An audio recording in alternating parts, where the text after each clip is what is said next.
That that video gets me every time. What a sweet girl she was. What a sweet, sweet girl. So cute. Gets me every time. Breaks my heart. Oh, fuck. Sarah P's in the house. Hello, Sarah P.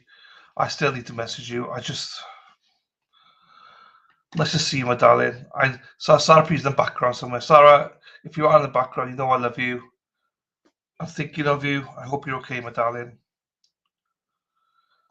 You see, no one Sarah P's around because she's so organized with all the links and stuff like that. She's very organized. All the mods bring their own styles, and Sarah is definitely the link mod. Robin G says, "Holy crap! I just jumped 10 feet." It's Robin. I would pay to see that. Oh, excuse me. Just got a bit of coffee. Cheating Stacy, hello, my darling. How are you?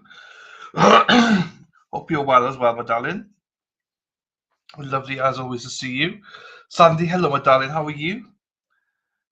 Always nice to see you as well. Thank you for being here. Robin G, RP Evelyn, absolutely. I'm so glad we're doing this trial. So glad we're doing this trial. So glad that we're giving her that platform. I know others are doing it as well. I was looking at Recovery Addicts, got like 3,000 viewers. Because I checked, I was like, oh, who's streaming? I was like, Recovery Addict, over 3,000. I was like, 3,000 viewers! And we got like 18, 20. It's like, fuck. But he hasn't got chat, I guess. So he hasn't got chat, I guess. To be fair, a couple of his mods do actually pop in from time to time and are very nice to me. So shout out to them as well. They're always nice to me. So I have a wireless mouse. Do you know what, Robin? I used to have a wireless mouse. I had to give up on it because what I used to do was this, right? I used to do the streams, and for whatever reason, I would press that back button on the side, and it would crash the whole fucking stream, wouldn't it? So I had to give up on it, and now I've got a what do you call it, thingy, wire one, because the wireless one, I was like, you mofo, have I still got it? No, that's my other one. This is another one as well. This one's not wireless, but again, the side of it, I kept crushing it. So now I'm back to old school, like literally proper old school, the cheapest of the cheap, but it does the job. Deb, absolutely best chat. Absolutely, wouldn't change you guys for the world. Well, I mean, I'll change a few of them. I hit that a lot when I was doctoring a PDF. I would undo. It would do my nutting.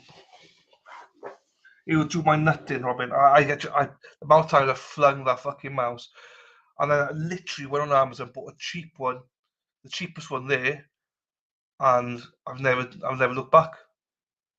So sometimes keep it simple. Keep it simple is what I say. I got a cheap keyboard, cheap mouse, and they never go wrong, right? I got expensive laptop, expensive webcam, and they always fuck up. Expensive mic. I used to. I don't even use a mic anymore. Do you know what I mean? Sometimes simple's better. Simple's better. Megan, hello, my darling. Hope you're well. Thanks for rejoining us this afternoon. Is this on? Yes, it's on. Yes. Hope you're well, Megan. Oh, this weekend I need to shave. I think I need to fucking have a haircut and shave. I have 3 monitors, a constantly turning side to side, and a wide one annoys me. Oh, I know what you mean. I used to be a wireless person, Robin. I get it. I 100% get it. Now I'm down to like 2 screens, so it's not so bad, you know. But I 100% get you with it. It's pros and cons, I mean.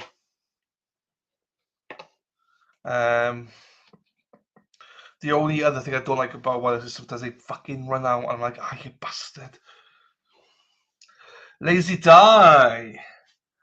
Welcome to the house, Lazy Die. I can't stay long for ortho surgeon, and we go back to clinic. I went, oh, that's all right. Don't you worry. You go do your thing, Megan. Don't you worry, my darling.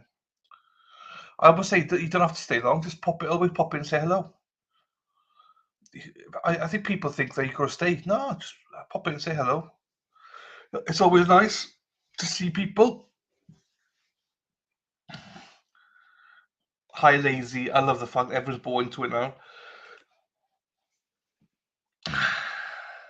Lady Di is now Lazy Di. Hey, hey, hey, hey, hey, hey, hey. Oh, and for lunch, for dinner, I had minced beef and onion meat in a pie, small pie, mashed potatoes, carrots, and gravy. The brown gravy, not the white gravy. And I had some cranberry, apple sauce, and mint sauce. Lovely. Lovely it was. Lovely, I tell you. Everyone stand, please. The court is back. Everyone stand, please. Here comes the judge. Here comes the judge. Here comes the judge.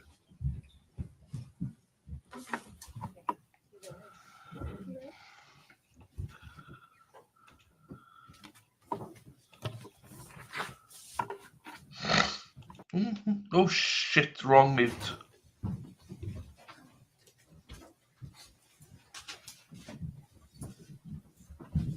You may be seated. Thank you.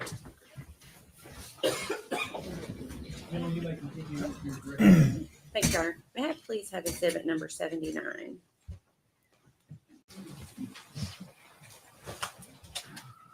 Boosted for Deb. Just to remember, boosted for you, Deb. Thank you. Okay.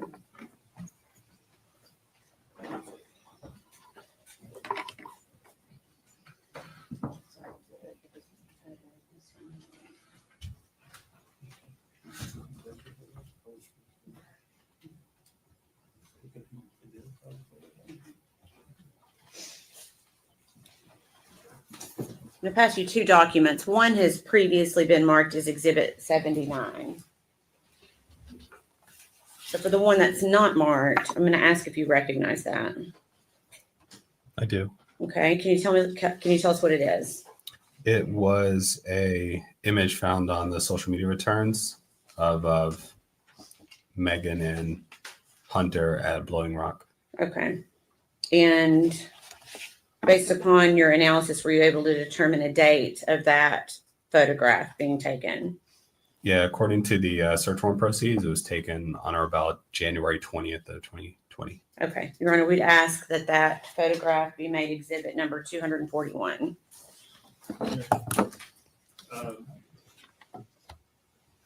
Subject to your prior ruling, yes, sir. Be exhibit 241, subject to court department.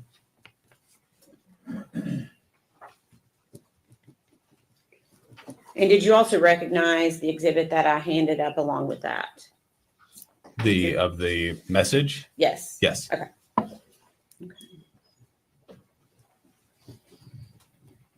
Permission to publish, Your Honor? Go ahead. Okay. Okay. So is this the photograph you were referencing Yes. a few moments ago, dated January 20th of 2020? Yes. Is that right? And based upon your work on this investigation, are you able to identify who the individuals are in this photograph? It appears to be the defendant and Hunter. Hunter Wood? Hunter Wood. It's kind of difficult to see it, but Okay. it's believed to be Hunter Wood. Yeah, I think it's always a little bit more difficult on these screens. Mhm. Okay. And then previously marked exhibit number 79. Did you also locate that in your analysis of the defendant's social media extraction? Yes, this appears to have been a message sent on Instagram from the defendant to Bailey. Okay. And was that also on January 20th of 2020? Yes. Okay. Were these sent together? Are you aware if they were sent together or not?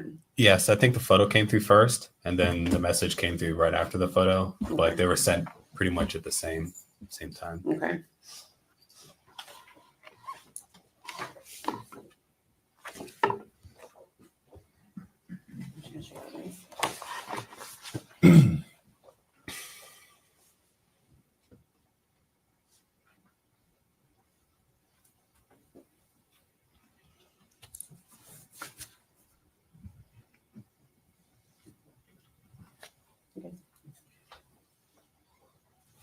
I'm going to pass all three up to you, but go through one at a time. Okay.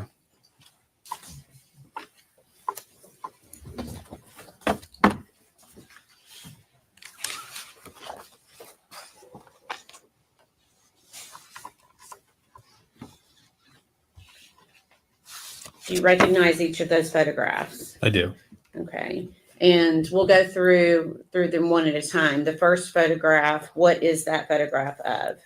The first one I have is of essentially an image of a house Okay. with the text, "So excited for our new home." It appears that Hunter is in that photo.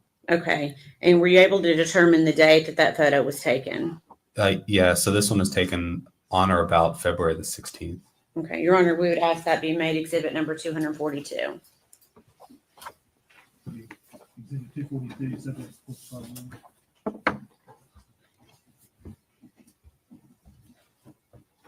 And again, that came from the defendant's social media extraction. Yes. Okay. So on Instagram. Okay. On Instagram. Okay. Permission to publish, Your Honor. Go ahead. Okay. And is this the photo that you were referencing from February 16th of 2020? Yes. Okay. Okay. If you can tell me the next photograph that you have in your hand. The next one I have appears to be Hunter laying on a bed with the caption, "Picking out furniture for our new house," heart emoji. Okay. And were you able to determine a date of that photograph? Yes. So this was posted. This appeared to be posted on Instagram on or about February the 17th. Okay.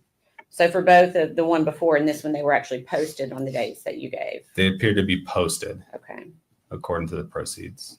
And posted by whom? The defendant. Okay. Your Honor, we'd ask that be made exhibit number 243. 243.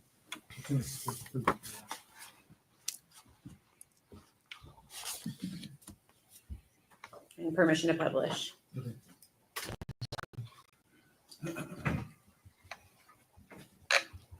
This one. Okay. So the photo you're referencing is being posted on February 17th of 2020 Yes. on the defendant's Instagram. Yes. And then you've got one more photograph, I believe. Yes. Okay. Can you tell me what that one depicts? This is a picture. It appears to be Hunter in the picture with a car behind him. The caption at the bottom says, "So proud of my baby!" Exclamation point, new 2020 high country. Okay. And are you able to determine the date that that was posted? Yeah, this appeared to have been posted on or about February the 18th. Okay. And did you also obtain that from the defendant's social media search warrant? Yes. Okay. We ask that be exhibit number 244. Full exhibit 244. Pursuant to court order. And permission to publish. Go ahead. So is this the photo you're referencing that the defendant posted on February 18th of 2020? Yes.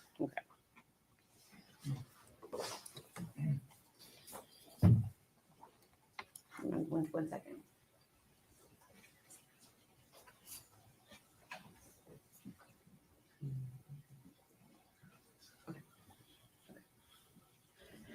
Were you also asked to review the defendant's social media records regarding Ethan Perry? Yes, And were you aware, pursuant to this investigation, of who Ethan Perry was? I was. Okay. And did you actually review communications between the defendant and Ethan Perry? I did. Can you tell the jury a summation of what you noticed regarding their communications? Objection.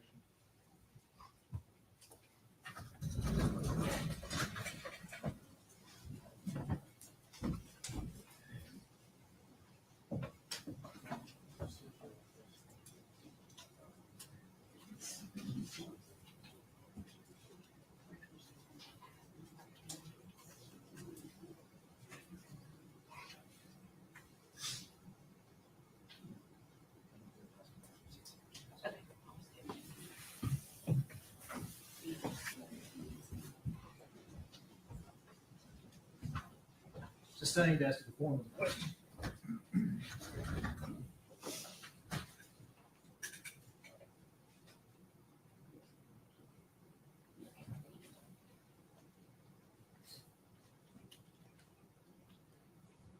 Okay, let me ask it a different way.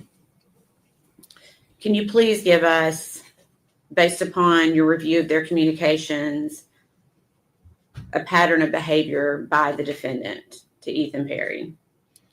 Yes. So in the communication between the defendant and Ethan Perry, the defendant sent Perry a lot of messages, and probably at least a dozen messages every day from November 1st and onwards. So there were regular updates about Evelyn throughout those communications, and there were photos posted of Evelyn during those communications as well. And the communications went until about December 3rd. As soon as December 3rd hit, the amount of communications between Ethan and Megan went down quite a bit, and no unique images of Evelyn were seen afterwards. So she did send more pictures of Evelyn, but they were old pictures of like Evelyn and Ethan together. So I didn't observe any new photos after approximately December the 3rd. Okay, all right, thank you. Please answer any questions the defense has for you. Yes. Sir, just a minute, please. You may.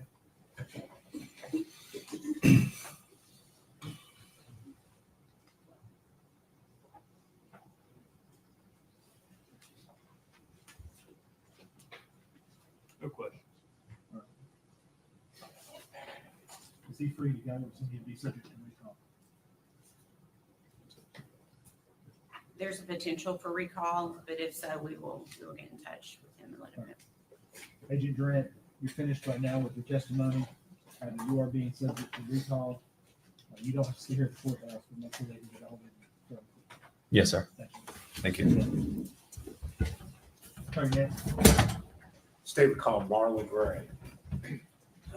Right, Bexy, I sent you a DM as well on Discord, Bexy. It's hard to follow it all. It is hard to follow it all. I would hasten to say it's impossible to follow it all. Yeah, could use this conflict of interest because of Turtle Boy, so there will be a hearing, but she shouldn't deny. I don't think. Yeah, I agree with you, by the way, but I just don't think she can deny it. But no, we don't, Rhode Island. No, we don't. But also depends on what expertise he's bringing. She could be a bitch about it. Do you know what I mean? But she's allowed everyone else with her, Jackson and everyone's just.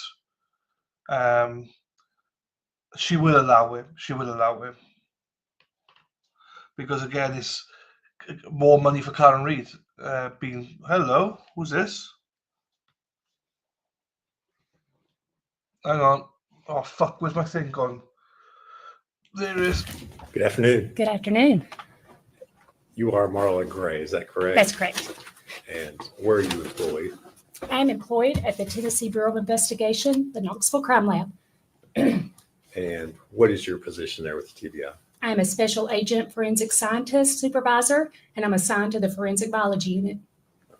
And Agent Gray, if you would kind of give the jury an overview of what your duties are there within that division. So we analyze evidence for the presence of bodily fluids and skin cells, and then we determine who those fluids or skin cells belong to, doing DNA analysis.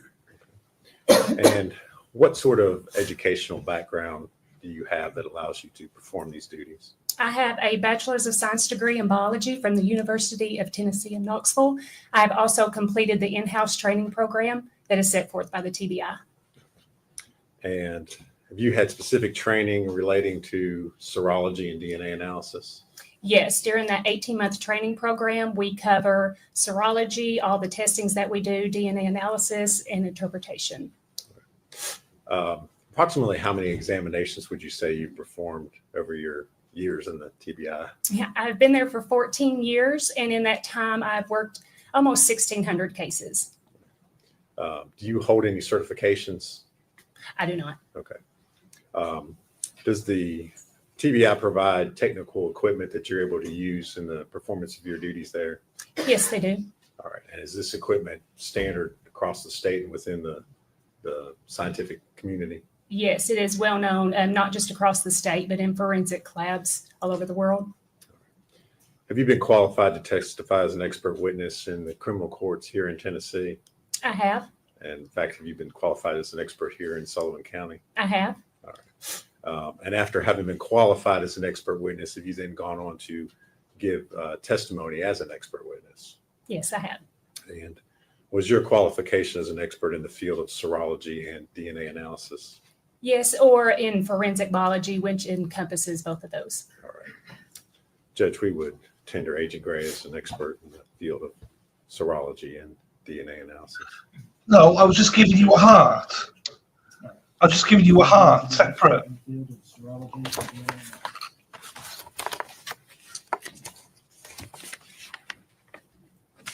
Agent Gray, you touched on this a little bit, but if you would kind of tell us a little bit about the differences between serology and DNA and what they are. So serology is the screening process. When evidence comes in, we're determining if we're looking for blood, semen, or saliva, and then we'll take a portion of that through the DNA analysis. If it's an item that's been handled, we're not looking for a fluid, but we're looking for skin cells that were left behind. All right. And what sorts of things are you looking for when you perform those types of analysis? For, say, blood cases, we're looking for tests that change color, that indicate blood, and then we'll take that through the DNA process to generate DNA profiles for comparison. All right. And obviously you work in a laboratory down there in Knoxville, correct? I do. Do you all have a process for how you handle evidence that comes into the lab?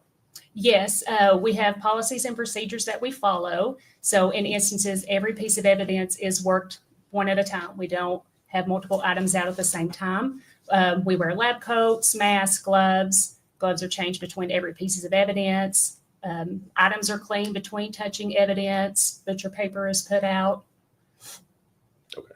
And each case, is that assigned a specific case number within the lab? Yes. So when evidence comes in, the evidence receiving unit will give it a unique laboratory case number. All the evidence that is associated with this case will have that number, and all the requests for exams that come in. That way we make sure they match. All right. And I assume that you make sure that evidence, before you perform any testing, is secured and has not been tampered with in any way. Yes. Before it is accepted into the lab, the evidence receiving unit will make sure that it is in a sealed condition. And then when we get it to analyze it, we also double check that it is in a sealed condition before we begin our testing. All right. Agent Gray, you were asked to perform numerous tests on evidence in connection with the Evelyn Boswell case. Is that correct? Yes, that's correct. All right. And you received items in the lab on several different occasions. That be correct? Yes, that's correct. Okay. So I'm going to start with the first batch of items that you received on March the 4th of 2020, which resulted in your first report that was issued on March the 10th of 2020. When you received those first items, what were you attempting to do or to find within the evidence that it was sent to you? For this first batch of items, the Evelyn had not been found yet. So these were items that said that they belonged to her. So I was trying to generate a DNA profile that could be put in the missing persons database. Okay. So at this point in time, you had no profile with which to compare because the body had not been found, correct? Yes, that's correct. Okay. And if you would kind of describe for the jury the process that you went in trying to develop a profile from those items. So this was a box of clothing that said belonged to Evelyn, bracelets, a baby book, stuffed animals. There was also items that were submitted from different areas that had been collected from previous investigations. So with looking for something I could generate a profile from, I was looking at the neck area because babies drool, so I thought that would be a good source of DNA. For the first batch, I didn't get anything. The items could have been washed, so her profile wasn't generated until the next report with the next batch of items. Okay. And specifically, which item you mentioned that you were looking for drool? Which item were you testing in that first? For the first report, it was the first birthday shirt from the baby box. Okay. And I noticed in the report it says that staining was observed with alternate light source screening in the Yes. neck area. Okay.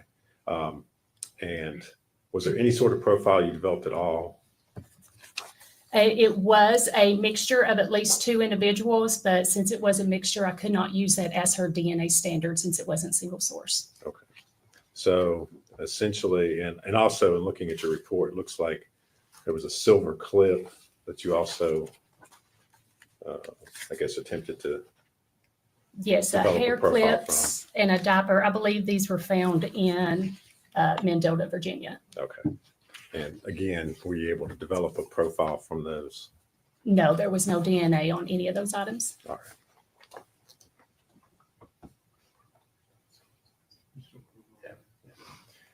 Agent Gray, I'm going to pass you a document and ask you if you recognize it.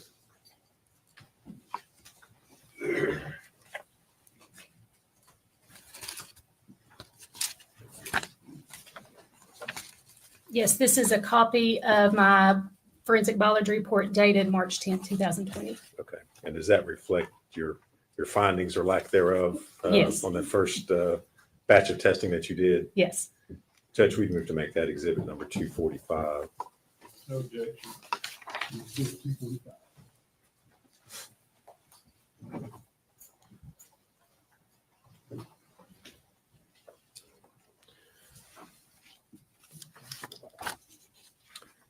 Now, Agent Gray, I want to ask you about another report. You were aware of an item of evidence, which was a trash can that was collected from the scene. Is that correct? Yes.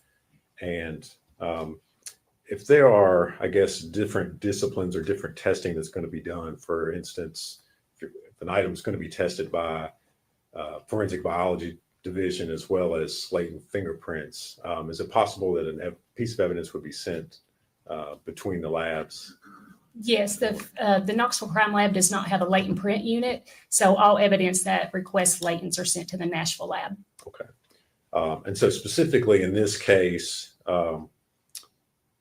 was the trash can being sent to latent prints to have prints done? Yes. All right. And as a result of that, did the Nashville lab collect some swabs from the trash can in order for you to perform DNA testing at a later date? Yes, Dr. Christina Proctor collected swabs for me to test later.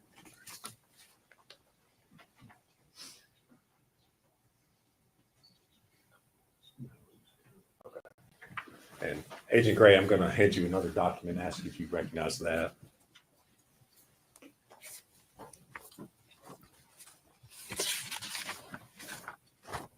This is a copy of the report that was written by Christina Proctor stating the areas of the trash can that she swabbed. Okay. So that just reflects the fact that they did, in fact, collect swabs from the trash can. Is that Yes. correct? Judge, we move to make that report number 246. Objection. No, sir.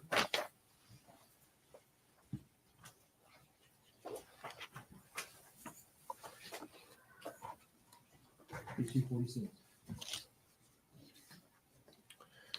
All right. Agent Gray, the next batch of items that you tested, those were items that had been taken from the the trash can and from trash bags that were found in the area where the victim was located.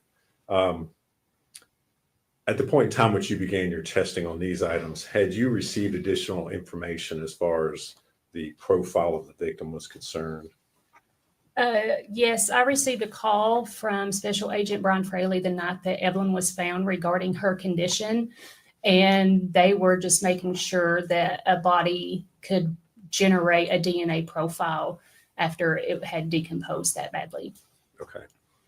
And did you subsequently receive items from the forensic pathology department at ETSU after the autopsy had been performed? Yes, I received a blanket that she was found wrapped in, her diaper, clothing, and an FTA card, which is a DNA standard from blood of the victim. And so after you received the FTA card, were you able to generate a profile of the victim? Yes, I went back and worked the pants belonging to Evelyn Boswell and a shirt that belonged to Evelyn Boswell. I compared that to the FTA card that was submitted and it matched. Okay. So you were able to perform testing on those items that you've previously been unable to. Yes. Is that correct? All right. And if you would kind of walk us through the items, the first item, was that the pants? Are you looking at the report March 11th? Yes, Okay. I am. Sorry. Yes. Yes. The pants. Item 1D, sorry. Yeah, that was the pants. Okay. What were your findings in regards to the pants that have been submitted? So I tested the inside waistband, looking for skin cells that had rubbed off her waist area, and it matched. The DNA profile was consistent with a mixture of at least 3 individuals, that the major contributor matched Exhibit 14A, the FTA card from the unidentified female, and then Exhibit 13A, Megan Boswell, was excluded. Okay. Is that unusual to see mixtures of 3 individuals on a piece of clothing? No, it is not. And why is that? Just because of commingling in the laundry. When they get washed, of course, DNA is getting mixed together. Even with articles of clothing, if they hadn't have been washed prior to her wearing them, you're looking at people that might have picked up the clothing at the store or people that manufactured the clothing. We could still get their DNA on clothing items. And again, you identified the major contributor as being the victim in this case, correct? Yes, there was enough major DNA profile to do a comparison. And on item 1F, which was the shirt, what were your findings in regards to that item? So the neck area was swabbed for that item, and the DNA profile was consistent with a mixture of at least 2 individuals, including at least 1 male. The major contributor profile matched Exhibit 14A, the FTA card from an unidentified female, and Exhibit 13A, Megan Boswell, was excluded. Okay. Now, talk for a minute just about the fact you said that it included at least 1 male. How do you know that? From the DNA profile that we generate, it has a sex indicator marker, which is, of course, the XY chromosome. And in this instant, the Y chromosome showed up. But you cannot tell anything else about the profile other than the fact that it was male. Is that Correct. correct? It was too low to do any comparisons with. Okay. Were there any other items that were tested as part of your report that was done on March the 11th, 2020? No, this one was just the pants and the buckle standard from Megan Boswell and the FTA card from the unidentified female. And then this report was given to the ME for identification purposes. Okay. So that was the purpose of your testing Yes. in this report. Okay. And you prepared a report that you then sent to the medical examiner's office? Yes. All right.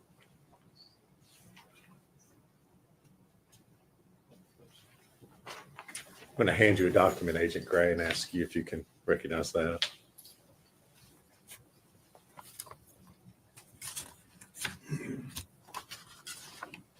Yes, this is a copy of the report dated March 11th, 2020. And is that a true and accurate copy of the report that you prepared of your findings Yes. on that day? Judge can move to make that exhibit number. Hang on, I gotta play this. I gotta play this. Hang on, people. Give me some grace. I don't really care because I'm gonna play it anyway.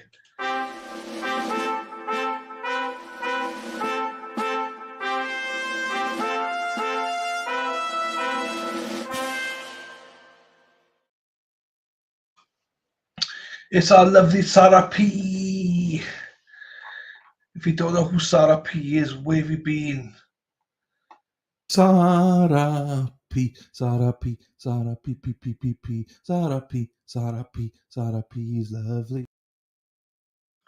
So Sarah P sends me 5 coffees and says, love and miss you and El Chatty.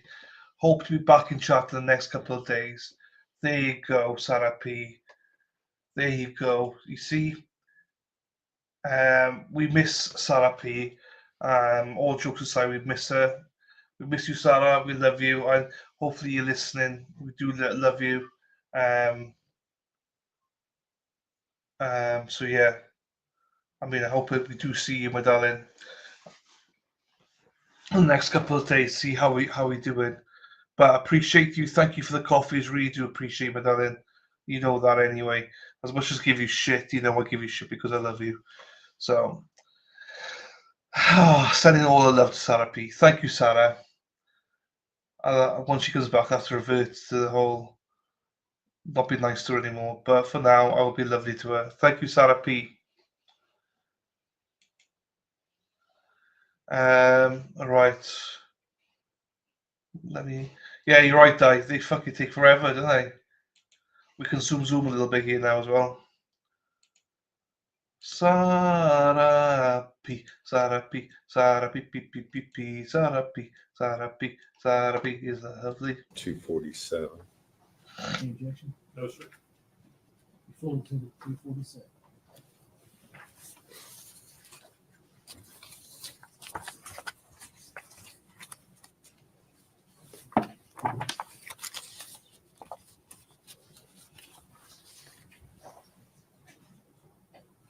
The next results that you reported, those would be on your report from March the 25th of 2020. The items there were ones that were taken from the trash can and the trash bags. Is that correct? Yes. And we'll start with the first item, which was a piece of chewed gum from the trash can, identified in the report as Exhibit 7A. Did you perform testing on that I item? did. Yes, Okay. I did. If we could we pass Agent Gray Exhibit number 197? It should be a bag, small bag.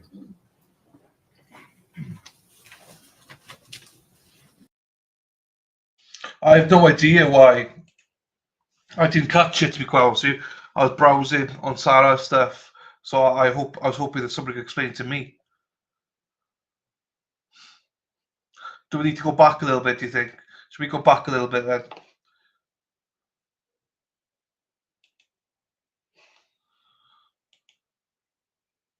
Let's go back a little bit then and watch it again. And also in looking at your report, it looks like there was a silver clip that you also, I guess, attempted to. Yes, Develop a hair profile clips and a diaper. I believe these were found in Mendota, Virginia. Okay. And again, were you able to develop a profile from those? No, there was no DNA on any of those items. All right.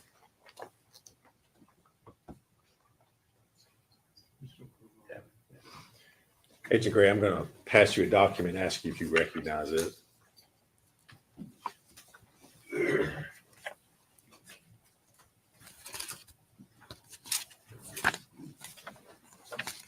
Yes, this is a copy of my forensic biology report dated March 10th, 2020. Okay. And does that reflect your findings or lack thereof Yes. on the first batch of testing that you did? Yes. Judge, we move to make that exhibit number 245. No objection. Exhibit 245.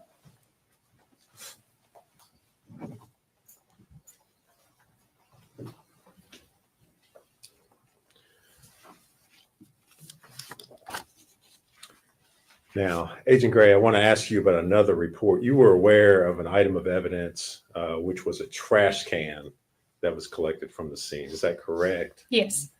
And if there are, I guess, different disciplines or different testing that's going to be done, for instance, if an item is going to be tested by forensic biology division as well as latent fingerprints, is it possible that a piece of evidence would be sent between the labs? Yes, the Knoxville Crime Lab does not have a latent print unit, so all evidence that requests latents are sent to the Nashville lab. Okay. And so specifically in this case, was the trash can being sent to latent prints to have prints done? Yes. All right. And as a result of that, did the Nashville lab collect some swabs from the trash can in order for you to perform DNA testing at a later date? Yes, Dr. Christina Proctor collected swabs for me to test later.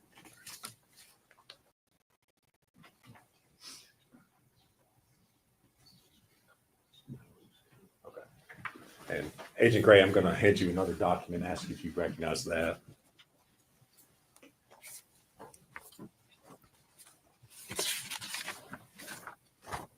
This is a copy of the report that was written by Christina Proctor stating the areas of the trash can that she swabbed. Okay. So that just reflects the fact that they did, in fact, collect swabs from the trash can. Is Yes. that correct? Judge, we move to make that report number 246. Objection? No, sir.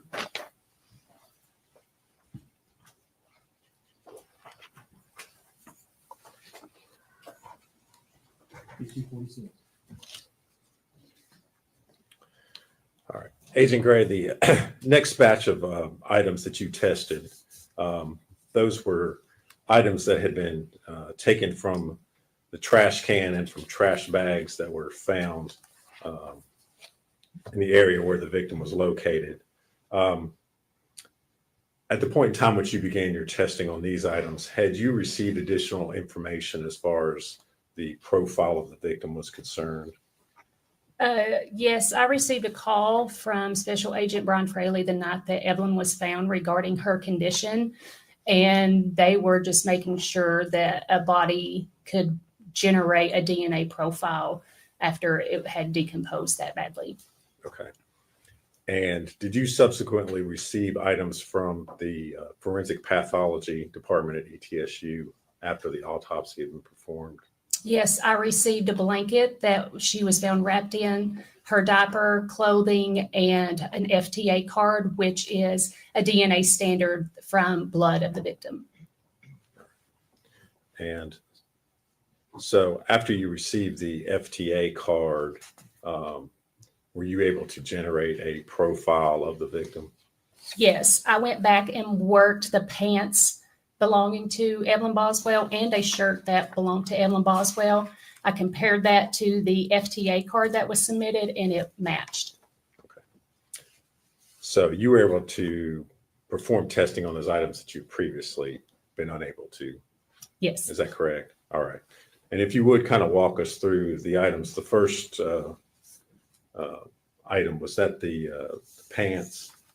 Are you looking at the report March 11th?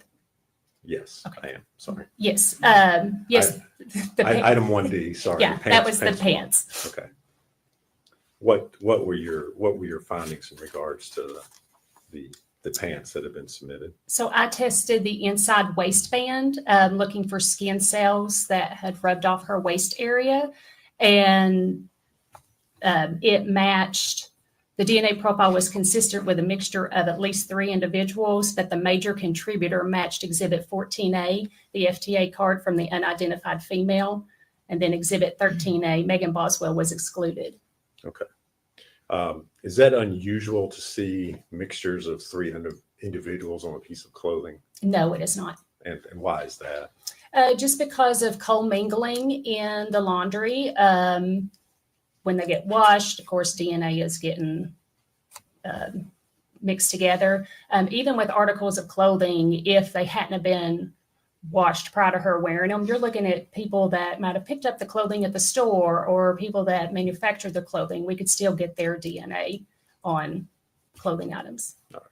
And again, you identified the major contributor as being the victim in this case, correct? Yes, there was enough major DNA profile to do a comparison. And on item 1F, which was the shirt, what were your findings in regards to that item? So the neck area was swabbed for that item, and the DNA profile was consistent with a mixture of at least 2 individuals, including at least 1 male. The major contributor profile matched Exhibit 14A, the FTA card from an unidentified female, and Exhibit 13A, Megan Boswell, was excluded. Okay. Now, talk for a minute just about the fact you said that it included at least 1 male. How do you know that? From the DNA profile that we generate, it has a sex indicator marker, which is, of course, the XY chromosome. And in this instant, the Y chromosome showed up. But you cannot tell anything else about the profile other than the fact that it was male. Is that Correct. correct? It was too low to do any comparisons with. Okay. Were there any other items that were tested as part of your report that was done on March the 11th, 2020? No, this one was just the pants and the buckle standard from Megan Boswell and the FTA card from the unidentified female. And then this report was given to the ME for identification purposes. Okay. So that was the purpose of your testing Yes. in this report. Okay. And you prepared a report that you then sent to the medical examiner's office? Yes. All right.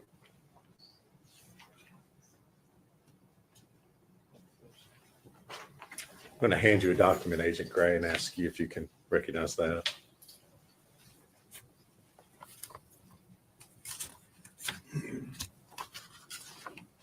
Yes, this is a copy of the report dated March 11th, 2020. And is that a true and accurate copy of the report that you prepared of your findings Yes. on that day? Judge can move to make that exhibit number 247. Any objection? No, sir. Full exhibit 247.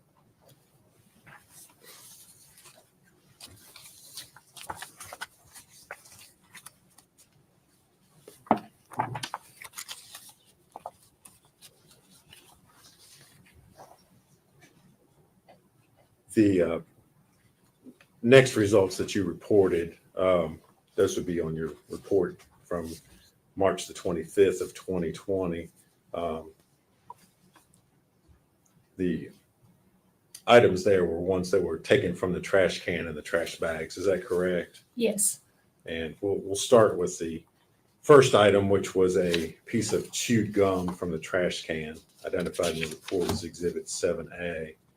Did you perform testing on that I item? did. Yes, Okay. I did. If we could we pass Agent Gray exhibit number 197? Should be a bag, small bag.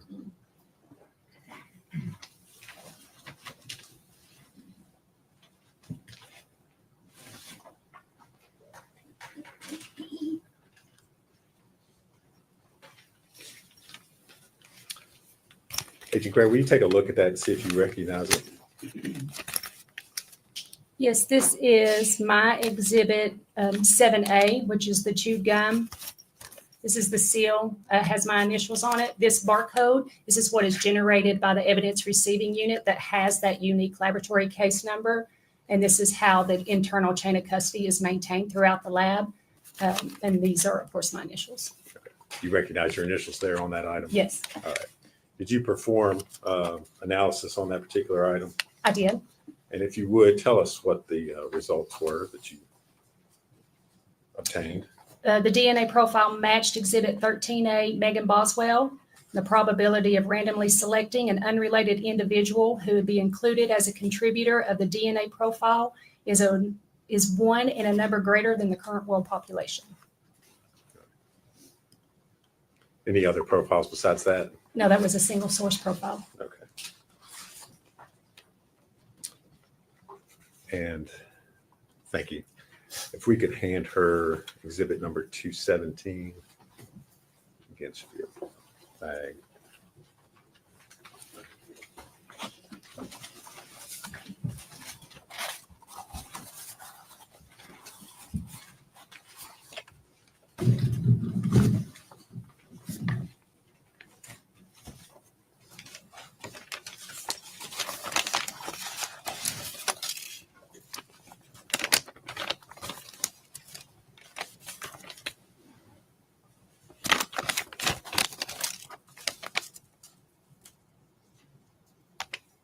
It says blue gloves. Yes, do you recognize what's been handed to you?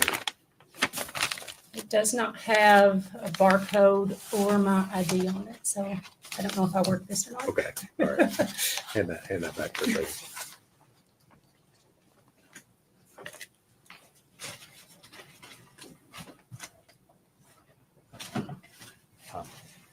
I'm gonna come back to that.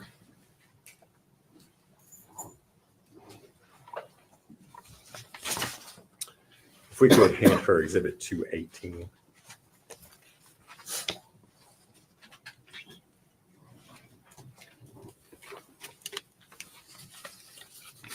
You recognize that item, Yes. and what is it? This is my Exhibit 18A, which was a cold and cough medicine bottle. There's the barcode that is generated by the TBI and the seal that I placed on it after I was done with the evidence. And did you perform analysis on that particular item? I did. And if you would, tell us what the results were of your analysis. The outside of the bottle was swabbed. A limited DNA profile was obtained and is consistent with a mixture of at least 2 individuals, including at least 1 male. Due to the limited profile obtained and the unknown number of potential contributors, interpretation is inconclusive. All right.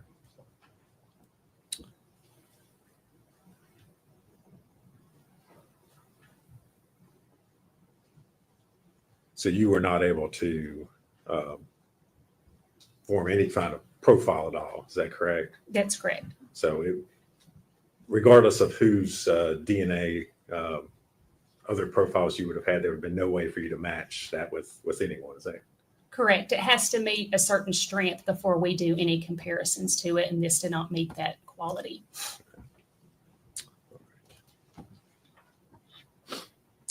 And can we next hand her exhibit number 200?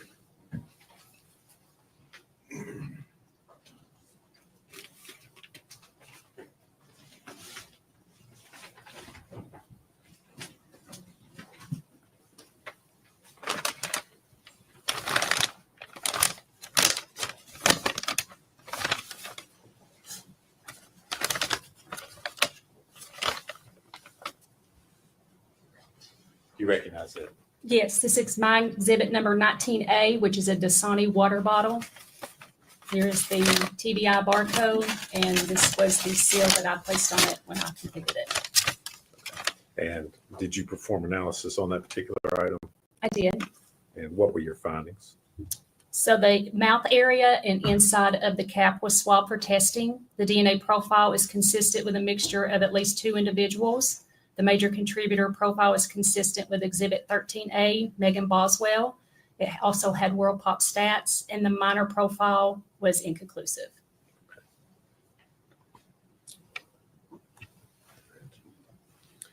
And if we could next hand her Exhibit 211.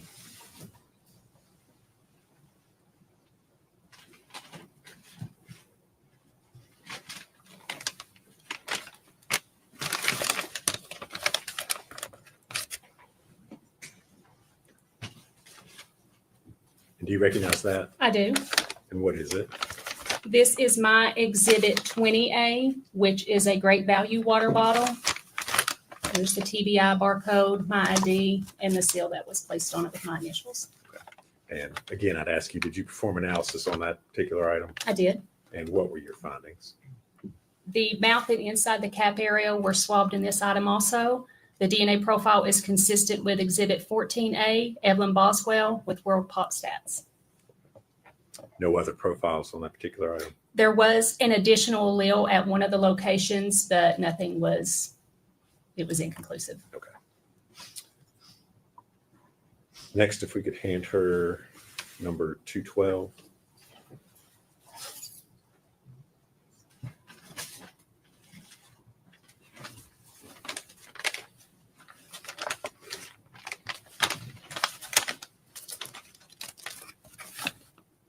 Do you recognize that item? I do. This is my Exhibit 22A, which is a Misty water bottle. The TBI barcode with my ID and the seal that was placed on it when I was finished. And did you perform analysis on that piece of evidence? I did. And what were your findings? So once again, the mouth area and the inside of the cap was swabbed for testing, and the DNA profile matched Exhibit 13A, Megan Boswell, with World Pop Stats. And next, we could hand you Exhibit 213.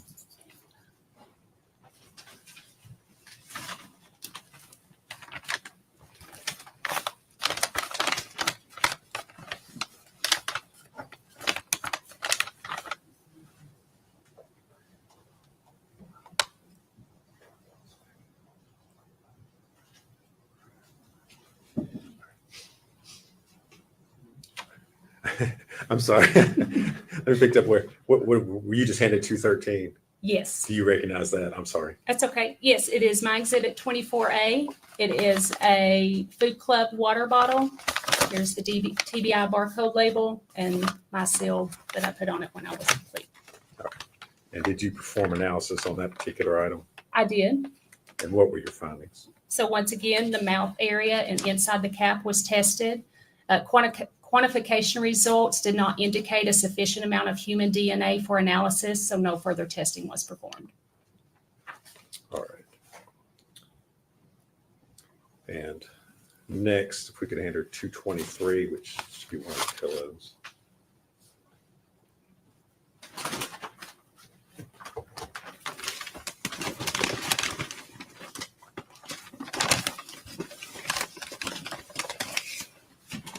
Do you recognize that item? Yes, this is my Exhibit 33A, which is a white pillow. There is the TBI barcode and my seal with my ID on it. And did you perform analysis on that? I did. Okay. If you would tell us what your findings were. So the first thing I did was screen the item with the ALS looking for saliva where somebody slept on it. And the center of the area did indicate a positive result. So that area was cut for testing. And the DNA profile is consistent with a mixture of at least 2 individuals, including at least 1 male. The major contributor profile is consistent with Exhibit 14A, Evelyn Boswell, and with World Pop Stats that the minor contributor profile was inconclusive. The edges were also tested on the pillow, and this DNA profile obtained is consistent with a mixture of at least 3 individuals, including at least 1 male, but due to the complexity of the mixture, it was deemed to be inconclusive. All right.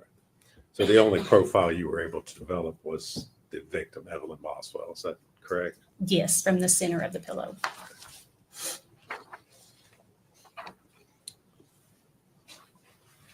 We could hand her exhibit number 224 next. It also should be a pillow.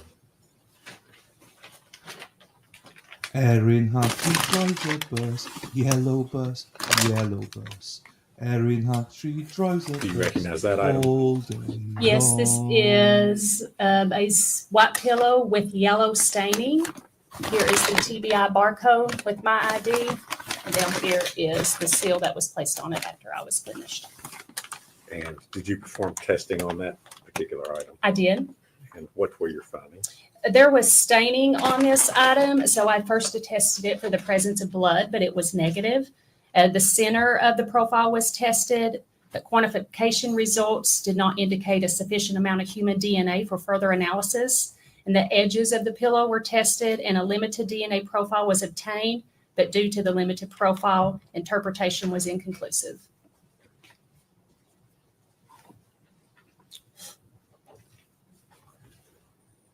We could hand her 215 next.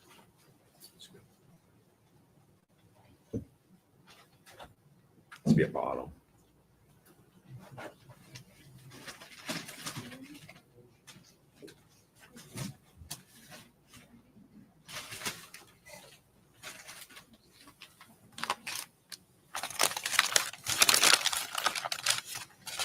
You recognize what's been handed to you? I do. This is my Exhibit 39A, which is a nuke baby bottle with contents. Here is the TBI barcode and the seal that I placed on it. And did you perform analysis on that baby bottle? I did.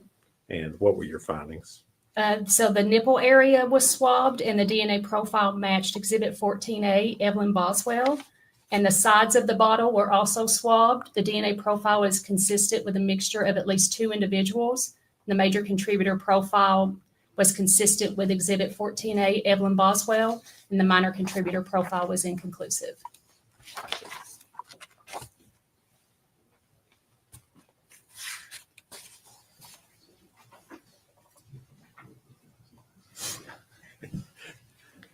Agent Gray, I'm going to hand you an item, ask you if you can recognize that.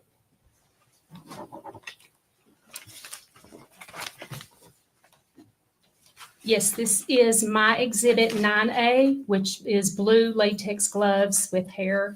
This is the TBI barcode and my seal on the top. And did you perform analysis on that item? I did. Okay. And what were your findings in regards to that? Inside this bag are 3 blue latex gloves.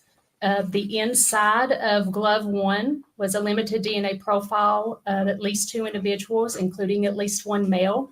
Due to the limited profile obtained, it was inconclusive. The outside of glove 1 was a mixture of at least 2 individuals. Due to the limited profile obtained, it was also inconclusive.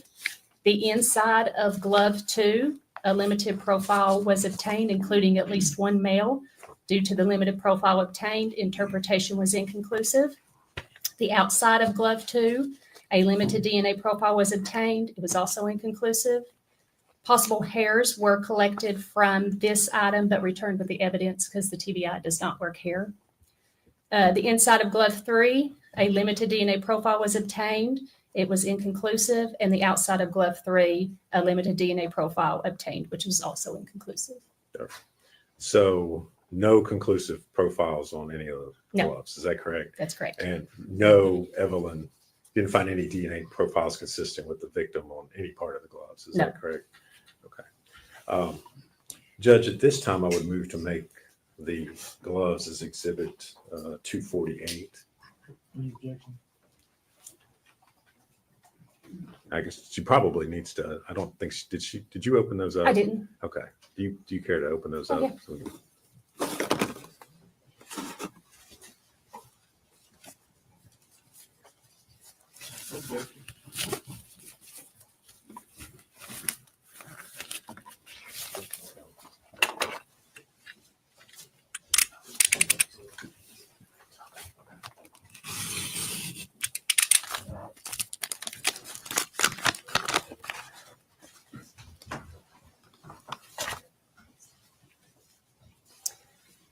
This is the first glove, glove 1. It has a 1 on it.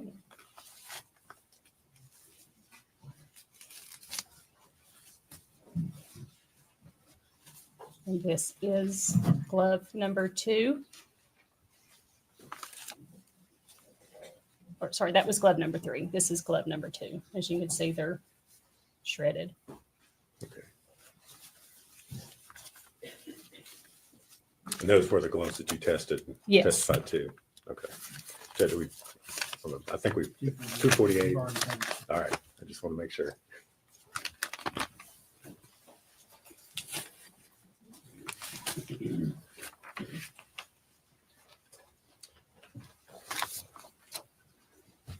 Agent Gray, did you prepare a report of your findings in regards to those items? I did. And I'm going to hand you a document.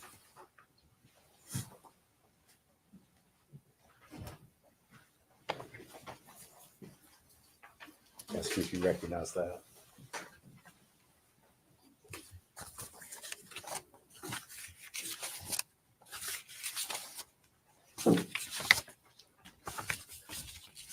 Yes, this is a copy of my forensic biology report dated March 25th, 2020. Is that a true and accurate copy of your report that Yes. you issued on that date? Judge, we move to make that exhibit number 249. Any objection? No, sir. Equal exhibit 249.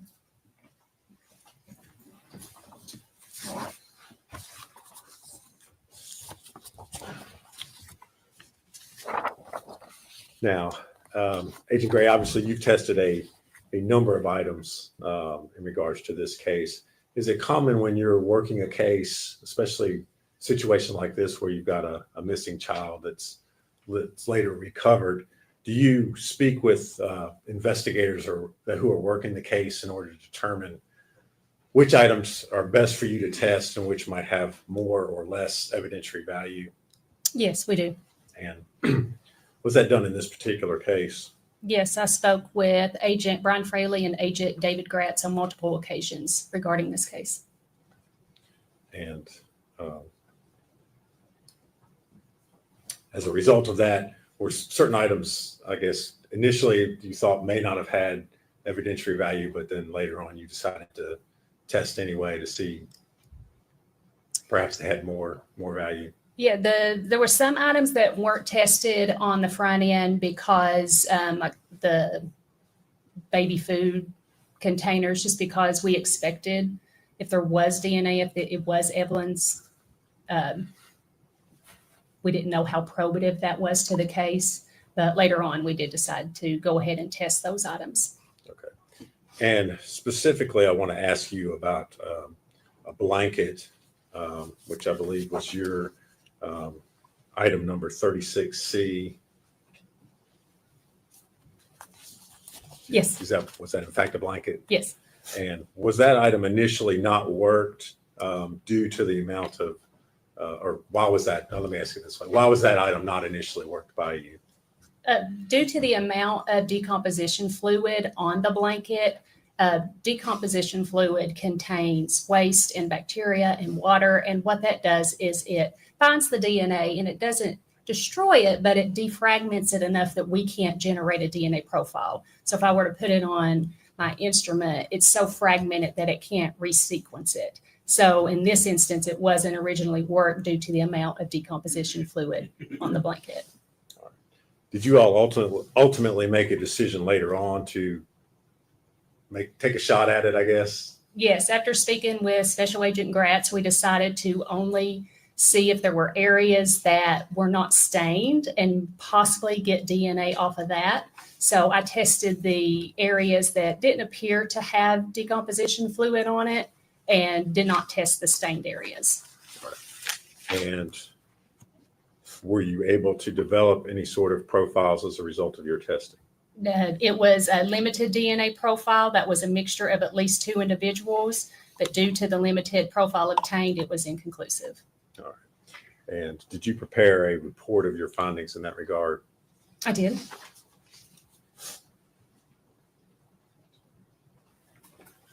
I'm going to hand you a document, Agent Gray, and ask you if you can identify it.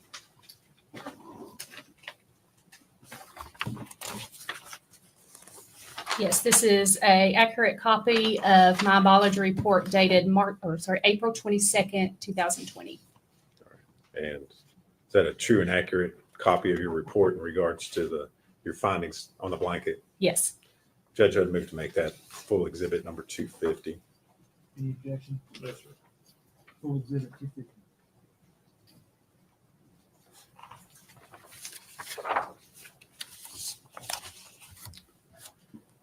Agent Gray, the next item I want to talk about is the foil sheeting. Talk a little bit about the condition of the foil as you received it there in the lab. We received it. It was heavily stained with orangish brown fluids or staining. There wasn't a lot of staining or areas that were not stained. And there were pieces that were wadded up together. But I think there were 5 pieces in total. Okay. If we could hand Agent Gray exhibits 201 and 203. One is that white box sitting right there. Yep.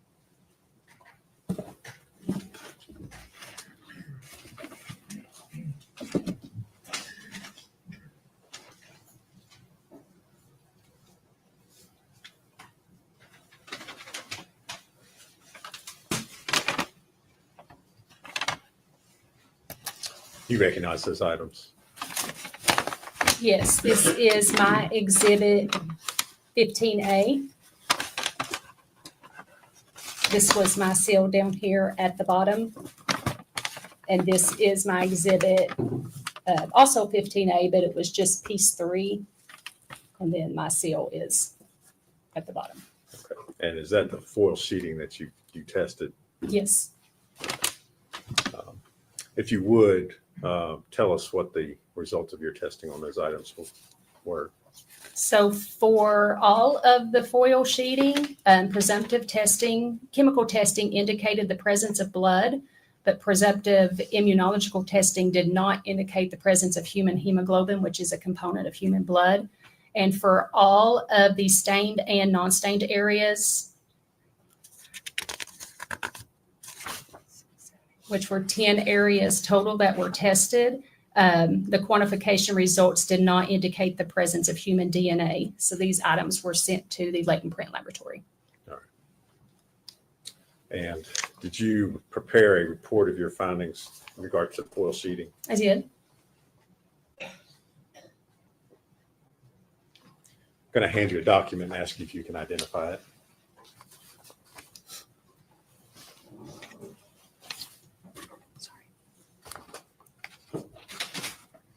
So this is a copy of my report dated March 12th, 2021.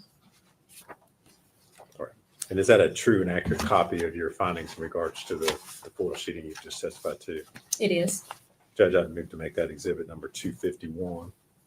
You did, full exhibit 51.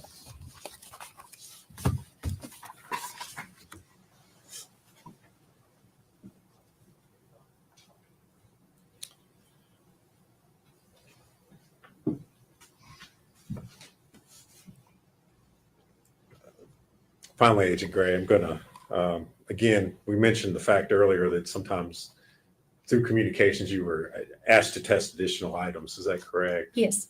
And this last batch of testing that you did, was also some additional material that was found in the trash bag, where the victim's body was recovered. Is that correct? Yes, there was a black spoon, some Gerber baby food. One was a apple mango strawberry flavor. The other was a banana blueberry flavor. And then there was a tissue. Kind of walk through these one at a time. You mentioned a black spoon. What were your results in regards to that item? So the mouth area was swabbed for testing, and quantification did not indicate the presence of human DNA, so it was not taken any further.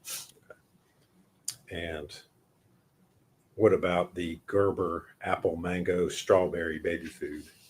The sides of the pouch was swabbed. There was still food on the mouth area of the swab, so I stayed away from it just due to bacteria and focused on the sides of the swab, the sides of the pouch. And quantification was inconclusive for the presence of human DNA, so no further testing was performed. And what about the Gerber banana blueberry baby food? So once again, the sides of the pouch were swabbed, and quantification did not indicate the presence of human DNA.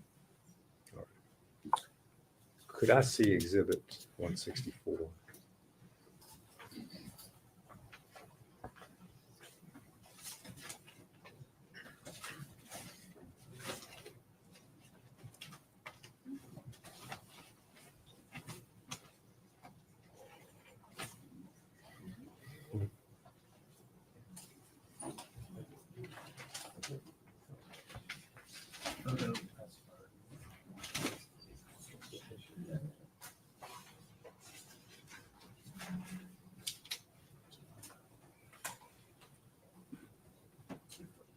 I'm sorry, 214. I'm sorry, wrong number.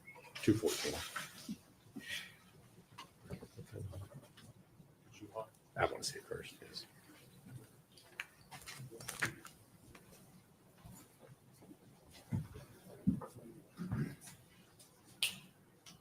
Can I ask you if you recognize that? Yes, this is my exhibit 37A, which is a tissue. Here's a barcode. Okay. And did you perform analysis on that particular item? I did. Okay. And what were your findings in regards to the tissue? So this tissue was heavily saturated in a reddish brown stain. So I initially tested for the presence of blood, and presumptive chemical testing indicated the presence of blood, and presumptive immunological testing indicated the presence of human hemoglobin, which is a component of human blood. And the DNA profile matched Exhibit 13A, Megan Boswell, with World Pop Stats. Using the expression world pop stats, what does that mean? So right now, the current world population is over 8 billion people, and out of 8 billion people, no one in the world has the same DNA profile as the one I generated. So you can say with pretty certain confidence that this was Megan Boswell's profile that you found. Is that Yes, correct? yes.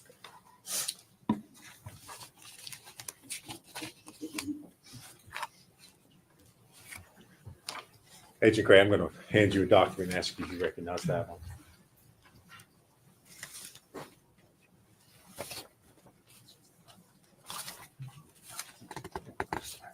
This is a copy of my forensic biology report dated October 22nd, 2021. Okay. And is that a true and accurate copy of your findings? It is. That was issued. Judge, I would move to introduce that as exhibits 52, 252. full exhibit 252. Okay.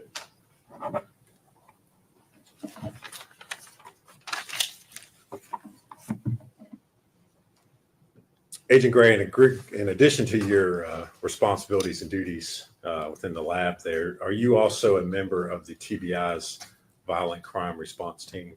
Currently, I am not. When I became a supervisor, they took me off the VCRT, so that was 2022. But in 2020, I was a team leader and a forensic biologist for VCRT. Okay, so back in February of 2020, you were a member of that team. Yes. And specifically in regards to this case, were you asked as a member of the violent crime response team to perform a couple of searches? Yes, I was. All right. And specifically on February the 19th of 2020, did you go to Middlesboro, Kentucky to search a 2018 red Chevy Cruze? We received the request on February 19th. We went to Middlesboro on February 20th. Okay. And did you in fact perform a search on a 2018 red Chevy Cruze? I did. And what were y'all looking for? In this instance, we were just asked to process for the presence of blood to see if maybe, since the victim had not been located, if there might have been blood in the car. All right. And did you all find anything of evidentiary value searching through the car? No, it was negative for the presence of blood, and we did not collect anything from the car. And subsequent to that, did you also receive a request around February the 28th of 2020 to search a mobile home that was located at 967 Sugar Hollow Road in Blumpville, Tennessee? Yes, we received the request on February 27th, and we went on February 28th to 967 Sugar Hollow Road. All right. And again, what were you searching for there at that location? At that location, we were searching for the presence of blood, and we were also searching for Evelyn. Okay. Find anything of evidentiary value at that location? No, everything was presumptively negative for blood, and we did not collect any evidence. VCRT did not collect evidence. 1 second, Joe.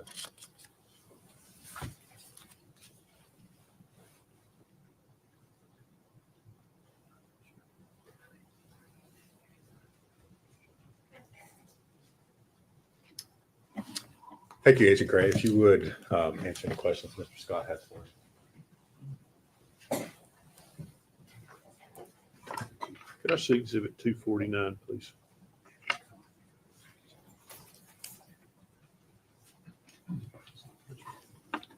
No, it's the report.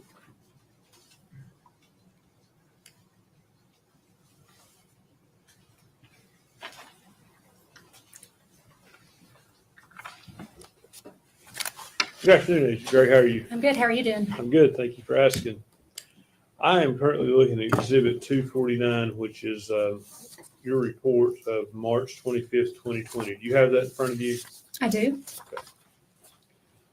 I want to ask you specifically about the blue gloves. Okay. The blue gloves, there are 3 blue gloves. Is that correct? Yes. And 2 of those gloves had male DNA. You can confirm that. Yes, the inside of glove 1 had male DNA. And the inside of glove 2 also had male DNA. And that was it. And if you would explain to the jury how you determine something is male DNA versus female DNA, just briefly. So when we see, it's called an electropherogram, which is a visual representation of an individual's DNA profile. You have your sex determining marker, which is called amylogenin. If it's an XX, that means it's a female individual. If it's an XY, then it is a male individual. And on those instances, that Y marker showed up. Now, you talked about some of these DNA profiles not being able to be tested further. Is that correct? Yes. Is that because of the TBI standards for testing, or it's just impossible to do? No, we could do it, but we've done multiple testing, and there is a quantitation limit that we know we're going to generate a DNA profile versus we're not going to get anything. So in this instance, I do believe that all of these were taken through all the way through the DNA analysis, and just it was too limited to say anything about. But mostly across the nation, we follow the same QAS guidelines, which are set forth by the FBI. So it's not just TBI specific, and they are specific into the quality of DNA before we can interpret it. Would other labs have greater capabilities? Not to my knowledge, is if they are accredited by the same accrediting body, they have to follow the same QAS guidelines. Okay. So it's your testimony that no lab in the world would be able to perform more specific testing than the TBI lab? There's probably labs out there that might do a different type of DNA that we do, but that we follow like STR DNA. Okay. So to your knowledge, these profiles were not tested by anyone after you got finished with them. Is that correct? That is correct. Okay. What about the glove, outside of glove 2's mentioned hairs were collected from that exhibit? Yes. Did you photograph the hairs? No, I did not. I just documented the hairs. Okay. Did you make a note of, are they long hairs, are they short hairs, color, anything like that? I do believe.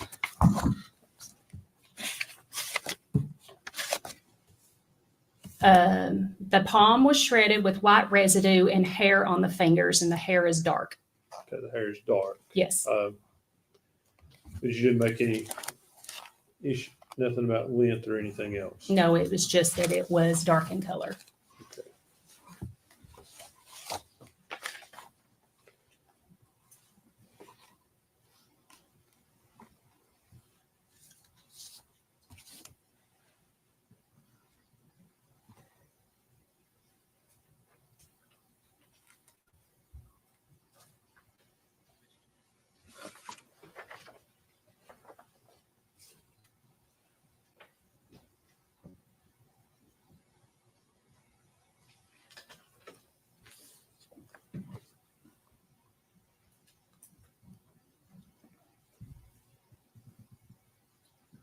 Let's talk about the pillow. I'm having a difficult time on this finding the pillow. 32A. Thank you. The pillow had Evelyn Boswell's DNA on it. Is that correct? Yes, in the center of the pillow. Could you tell if that came from saliva or what that came from? I did not do any testing for saliva, but the area I did tested positive for what was indicated a luminescence. So it could have been sweat or saliva. Okay. And it also had male DNA. Is that correct? Yes, it did. And were those two mixed in the same spot, or? Yes, it was the center area that I took a cutting from. So it would have been the same area. Okay. Bear with me 1 second.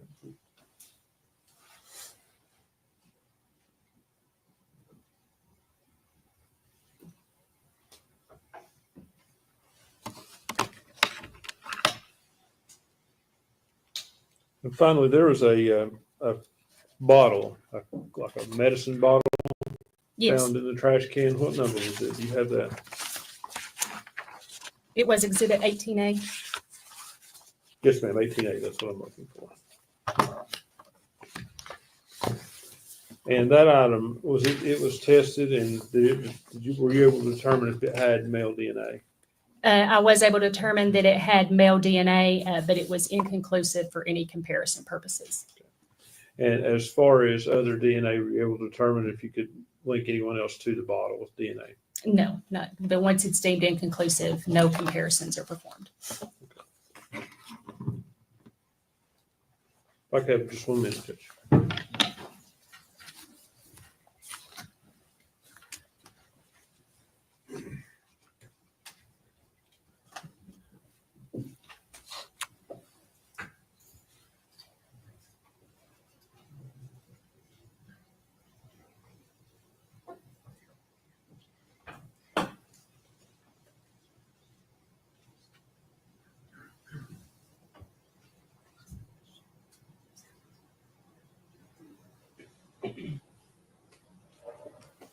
You said you didn't. It too. Okay, so there was nothing there that you would have been able to compare to anyway, correct? Correct. So all these male profiles Mr. Scott's asked you about were also limited. There's no way you could have drawn it. If I had submitted to you every DNA sample from every male in the world, you would not have been able to tell me Correct. who it was, correct?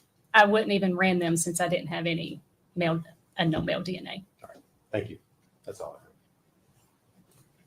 If I could just clarify, you did have unknown male DNA on those items we just went over. There was unknown limited male DNA, but since there wasn't strong enough for me to do any comparisons, even if they would have sent in the standard, I wouldn't have ran it. Thank you.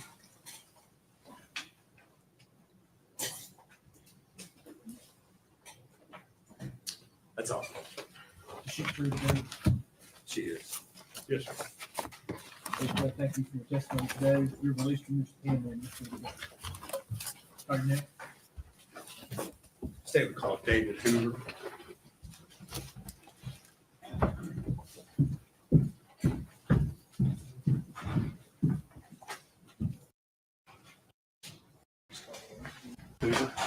Seeker.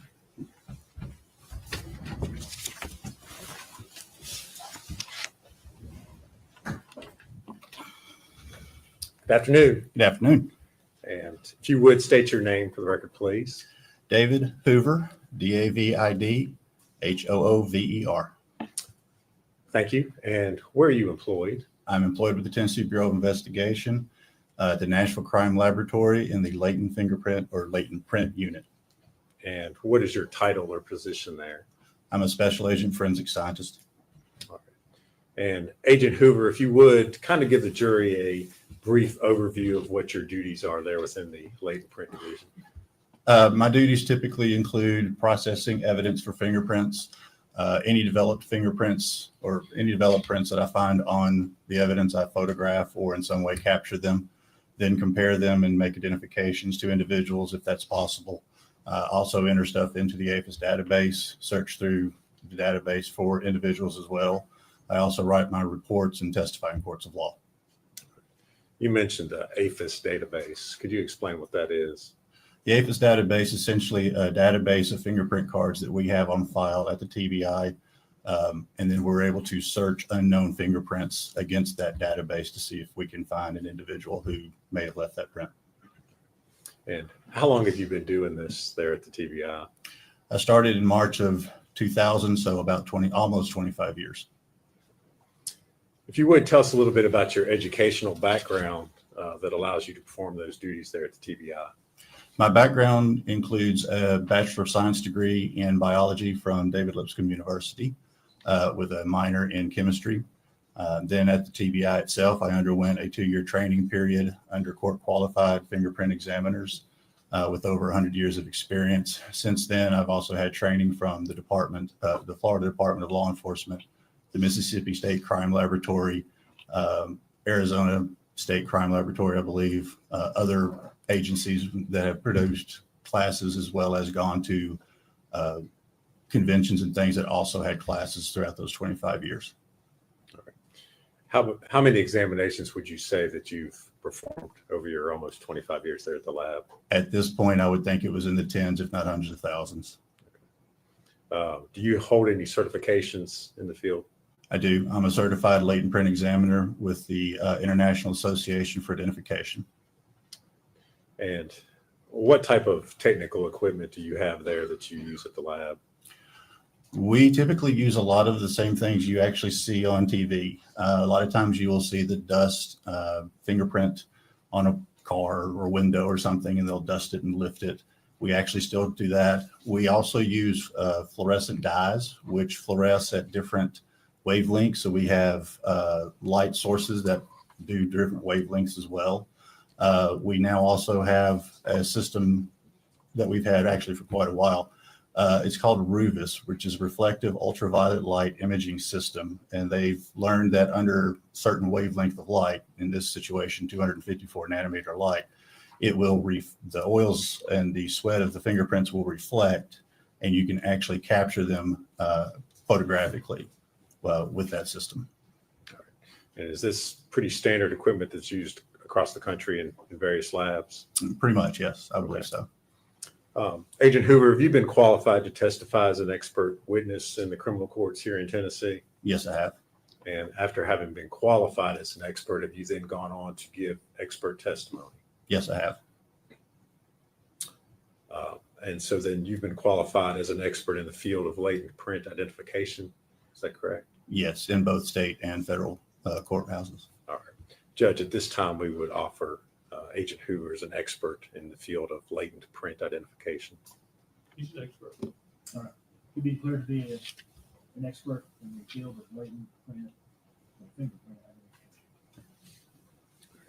Agent Hoover, if you would, just tell us a little bit about what latent prints are. A latent fingerprint is essentially a reproduction of the ridges of your fingers or palms, and it can also include your feet. This is called friction ridge skin. It helps you hold on to things. So a latent print is essentially a reproduction of those ridges on a surface after you've touched them. Essentially, you've touched something, you've left sweat or oil in that reproduction of your ridges behind on that surface. Okay. And as a latent print examiner, when you look at an object or you're looking for prints, what exactly is it that you're looking for? I am looking for the ridge formations that we have in our fingerprints. Predominantly, we'll look for what is called level 1 detail first, which is the ridge flow and the pattern types within the fingerprint. Sometimes we don't have the pattern types and we can only look for the ridge flow itself. We're also looking for what we call level 2 detail, which is bifurcations, ridge endings, dots. These are the types of things that happen within the ridge flow itself. So a ridge is flowing along and then it suddenly stops and the two ridges on either side continues to go. That's an ending ridge. A bifurcation is essentially like a fork in a road. So you have the same thing except for that ending ridge touches one or the other side of that, those other two ridges, forming essentially a fork in the ridge flow itself. A dot is essentially what it describes. It's defined. It's just simply a small area that's just a ridge, and it's just a small dot that shows up. All right. Are latent prints more than just what we talk about as being fingerprints? Yes. Okay. What all is? They can be fingerprints. There can be palm impressions. Your joints of the fingers also have the same type of detail that we can use to identify people. And like I said a little earlier, your feet even has the same thing where you can actually develop feet footprints and then compare them to individuals, their footprints, and see if it's the same individual or not. It's rare, but it can be used for identification purposes. Okay. If you would talk for a second about how a latent print is created or left on a surface. Like I said, when you touch something, you can leave behind that sweat and oil on that surface, and it can remain there, and then I can process it and develop it to be able to actually see it and capture it. Do certain things affect whether or not you're able to develop a latent print on a surface or an object? Yes. Some surfaces are not very good at retaining a latent print. Rough surfaces typically are not something that's very good in retaining a usable latent print, because as you touch a rough surface, that rough surface is going to break up that rich flow. What you're touching, what you're using to actually leave behind, like I said, is sweat and oils, which typically also have a lot of water to them as well. So you're talking about a liquid medium, and if you're touching something that's very bumped and bubbled up, then some of that medium is going to be lost in the valleys and crevices of the rough surface. Some of it's going to be left on top. So it's going to be very broken up, and you're not going to be able to see or use it to actually identify somebody. Because what we're looking for is enough information and enough clear information to be able to say this latent print was left by this person's finger or palm or footprint. Okay. And does whether or not a surface is clean or dirty, does that affect? That can also affect it, yes. Okay. Now, you work at the lab in Nashville, is that correct? That's correct. Okay. Do you have a process as far as processing evidence that comes into the lab there in Nashville? Yes, we do. If you would explain to the jury how that works. So an agency will bring in a piece of evidence. It will go through our evidence receiving section, in which case that piece of evidence is given a specific lab number and an evidence number. If that lab number is already created, then that's another lab number, or excuse me, another evidence number. As it goes through, it's then the case is assigned to an individual. In this case, I would receive the case. In this situation, I would receive the case. And then I would go pick up that evidence from evidence receiving to then do my testing. All right. And prior to testing any items, do you make sure that they have been secured and not tampered with in any way? The evidence receiving unit is involved in that, and they have a vault in which it is stored in, and that only they have the opportunity to get to. Once I get the evidence, I make sure that the evidence is in a sealed condition in some way, and then I go from there and then open it, process it from there. All right. If we could at this time, I'd like to hand Agent Hoover exhibit number 196, trash can.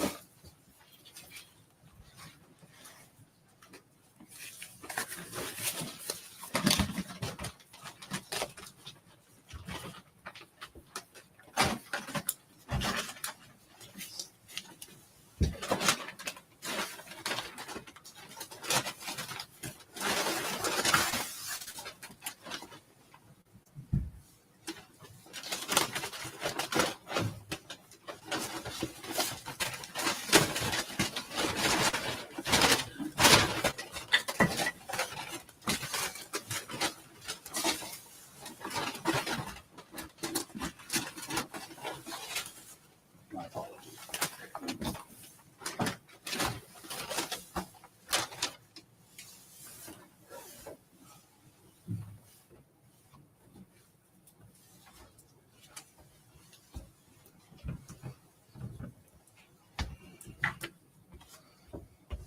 So this is the trash can that I received. It has our laboratory number. It has our exhibit number as well as my initials. This is the sticker that was on the side of the trash can. It also contains the exhibit number and my initials.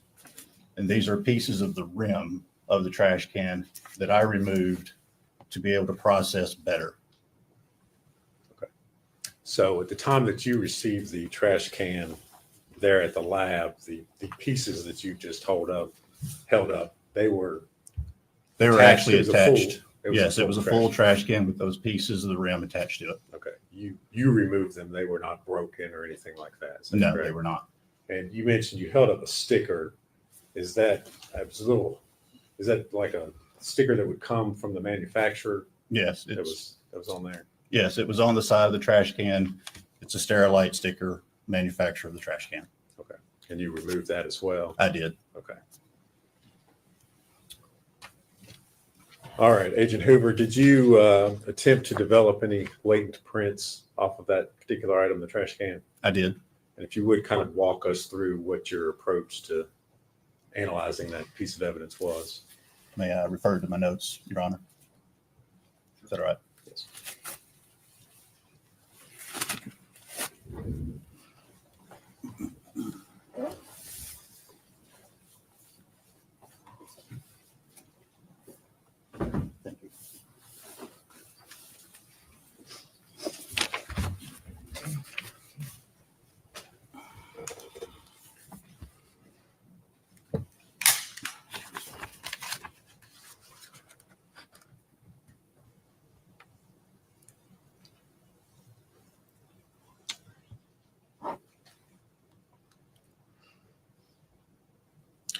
On that trash can, I did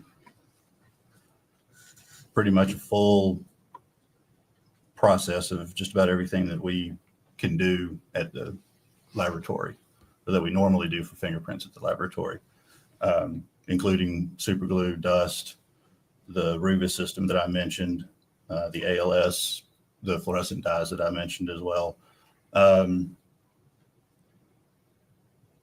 The rim, especially the body itself. No, it looks like I did everything on even the body itself as well. Okay. And what were you able to determine, or what were you able to find as far as the prints were concerned? On the sticker, I found a palm print, and up underneath the rim, which is the reason why I removed the rim, I found the very far tip of a fingerprint. And when I mean a far tip of the fingerprint, I'm talking about the areas up here at the very tip top of your print, right as it goes into the nail. Okay. Talk about the palm print that you found for a second. The palm print that I found was very small. In fact, it was probably about my size of my palm. The whole palm would have fit in about that much of the palm print.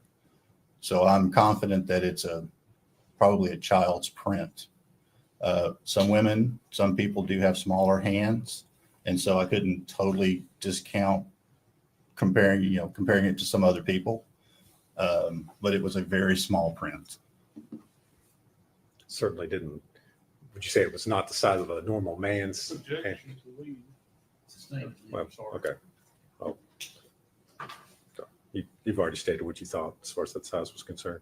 And so you excluded Megan Boswell as being the contributor. I did compare it to correct? Megan Boswell, and I was able to exclude it from her.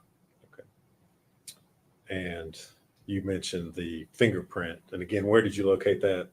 Up underneath the rim, I believe was on the right side. All right. And were you able to make any conclusions as far as that fingerprint was concerned? I was.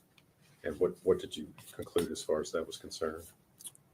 Well, eventually I was. Okay. But, well, on the date that your initial examination was done, the report My was initial issued on April the 2nd of 2020. that was inconclusive to her because in general, when you do a fingerprint card, if you look at the finger, when you touch it, if you're doing a fingerprint card and you're rolling the person's finger, this part of the finger does not touch. So you don't really get a good recording of that tip area. That happens actually quite often. All right.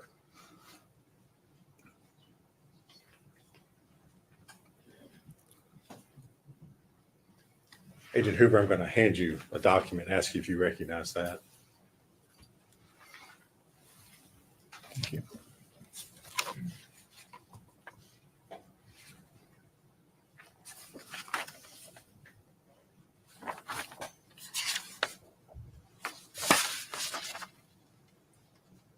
Yes, I do. And what is that? It appears to be a copy of my report from April 2nd of 2020. And is that a true and accurate copy of your report?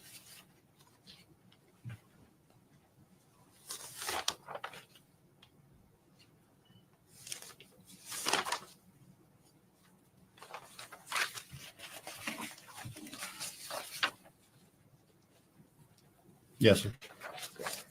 Judge would move to make that exhibit 253. Full exhibit 253.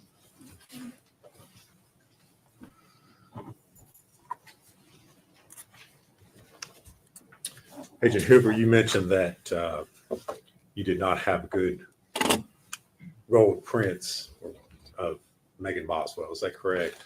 I would say I did not have complete prints. Okay. At least in that tip area. Sorry. Did you then attempt to, or speak with law enforcement in an attempt to get better prints of Miss Boswell done? I did. Okay. And did they comply with your request? Did you receive additional prints from them? I did. They complied. Okay. And were you able to do any additional comparisons based upon that next set of prints that they sent you? Unfortunately, I was not able to. And why was that? The prints that I was sent still were not of a good enough quality to actually compare to.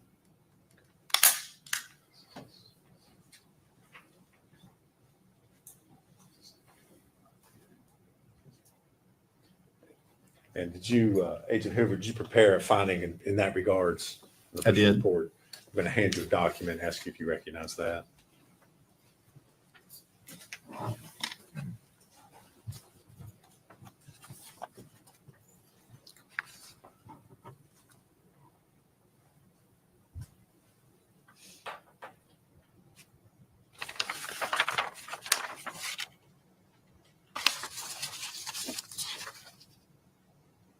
Yes, sir, I do.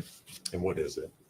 That is a copy of my report from July the 31st of 2020. Reflecting that again, you still were not able to perform any. My result was inconclusive again. Okay. And is that a true and accurate copy? It appears to be, yes. Judge, I move to make that exhibit 254. No, 254. Full agreement.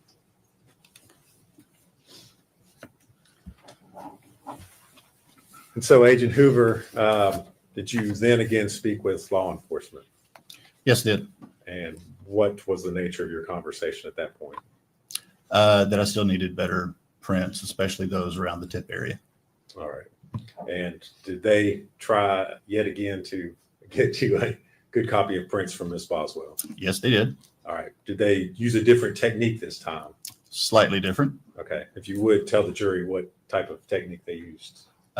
They tried to use what is called hinge lifters. These are a product that some forensic warehouses produce.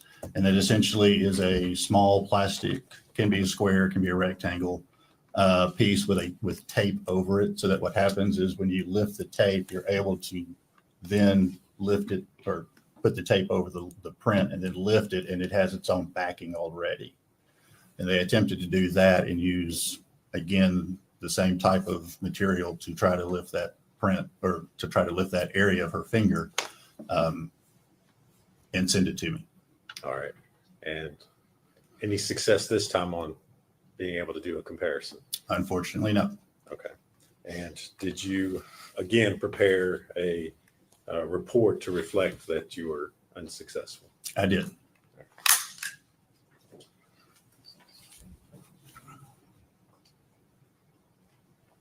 I'm going to hand you another document and ask you if you can identify that. Thank you.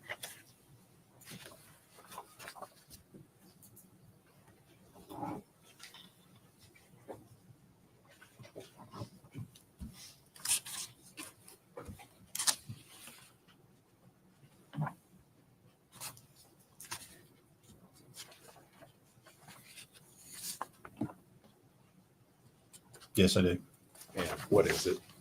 It is a copy of a report from February the 8th of 2021.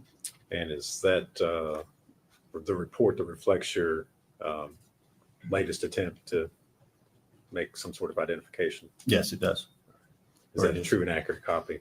It appears to be. Judge, I move to make that exhibit number 255. Okay, full agreement.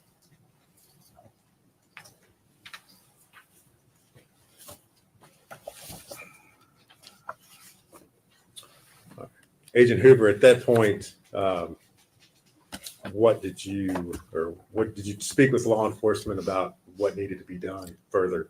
I did. Okay. But you would kind of tell us how that conversation went. I finally volunteered to come to Bluntville and fingerprint Ms. Boswell myself. And did you in fact do that? I did. All right. Were these prints that you obtained clear enough that you could make some sort of analysis or identification? Yes, they were. All right. And did you in fact make findings in that regard? Yes, I did. And what were those? I was able to identify the fingerprint from underneath the rim of the trash can to Megan Boswell's number 2 or right index finger. And so that was, again, you found that underneath the rim of the trash can. That is correct. Is that correct? Mm-hmm. All right. And did you prepare a report of your findings in that regard? I did. And I hand you another document and ask you if you can identify it.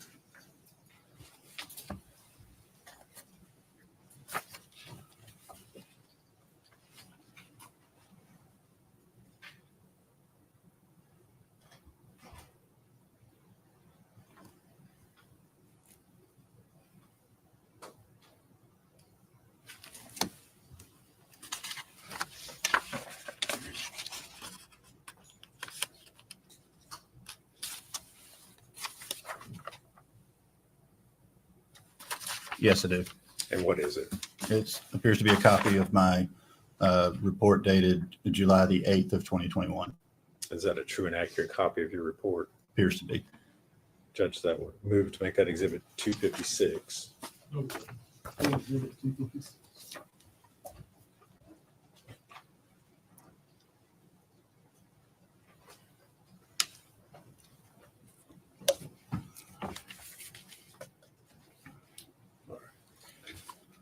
Agent Hoover, I'm going to ask that you be handed exhibits 201 and 203.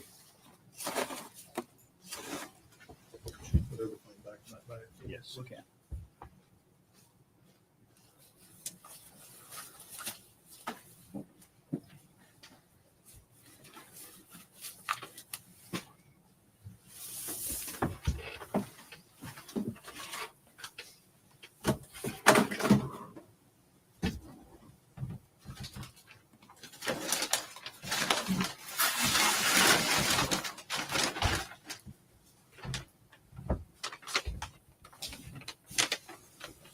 Thank you.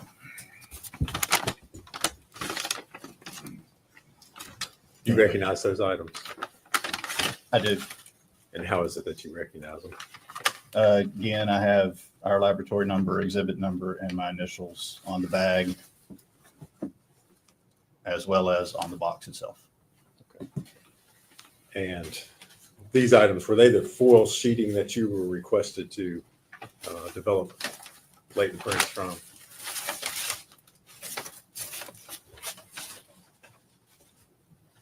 Yes, Okay.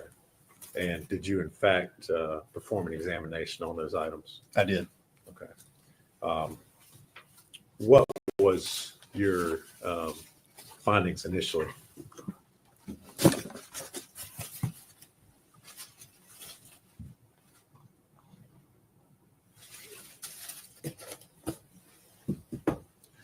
My initial findings Yes. from the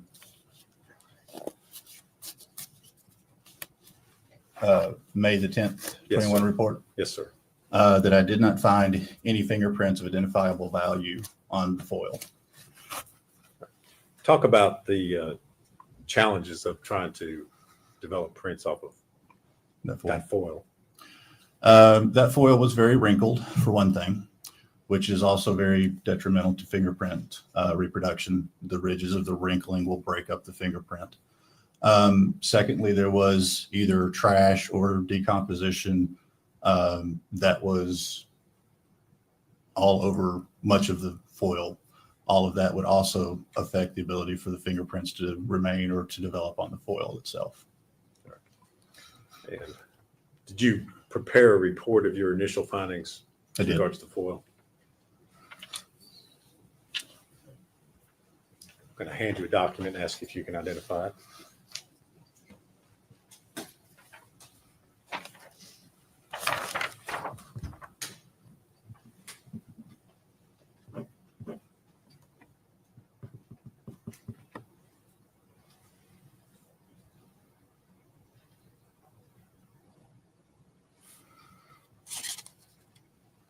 Yes, I recognize it. And what is it? It appears to be a copy of my report dated May the 10th, 2021. All right. Is that a true and accurate copy of your report? Appears to be, yes. Judge, I'd move to make that exhibit number 257. Yeah. Full exhibit 257.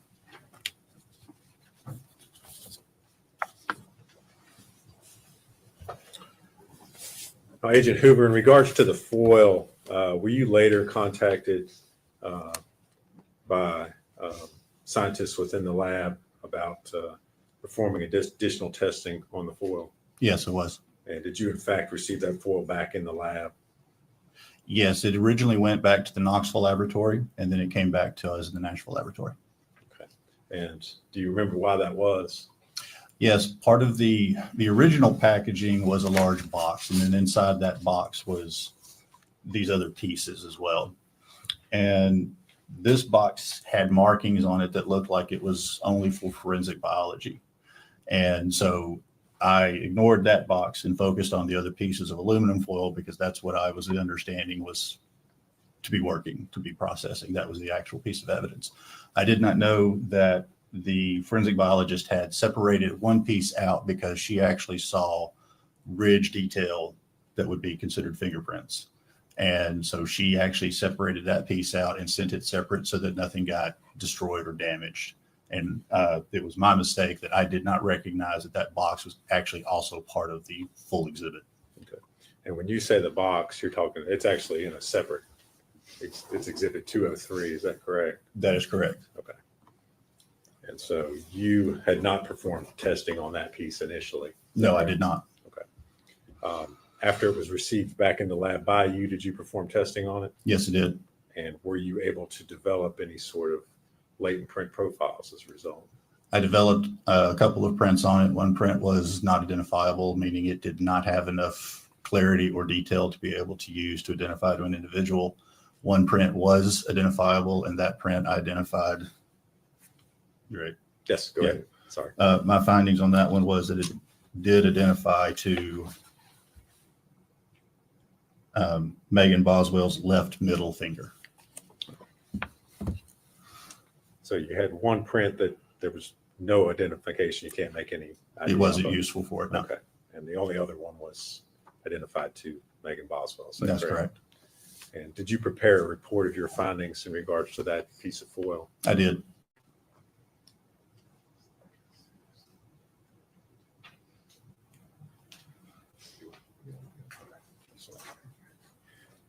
Agent Hoover, I'm going to hand you a report or document and ask you if you can identify that.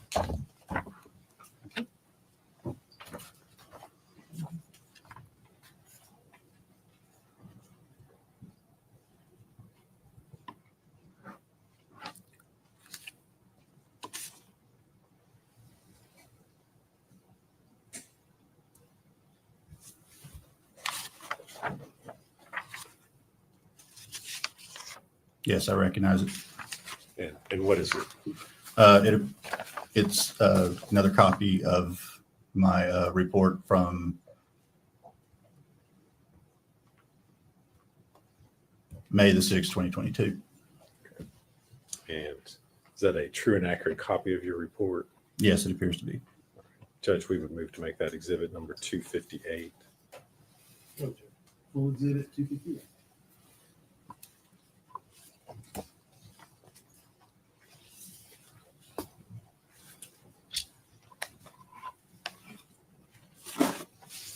And Agent Hoover, you also received several other items that you were asked to work. And those included a candy wrapper and a bed sheet. Is that correct?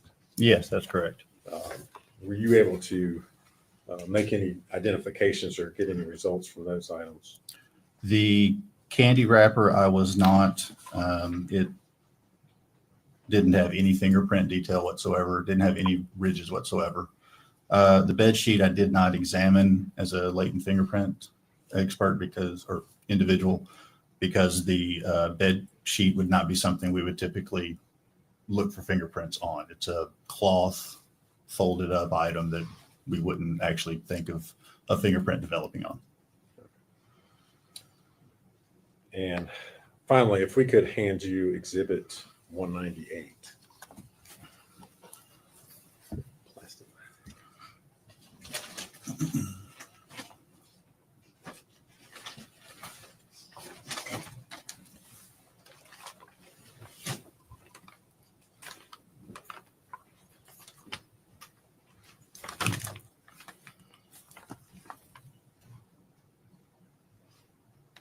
You recognize that item? I do.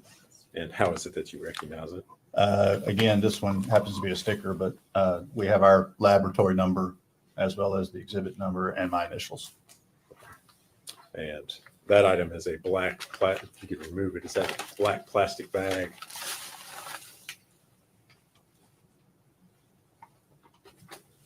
Yes, it is. All right.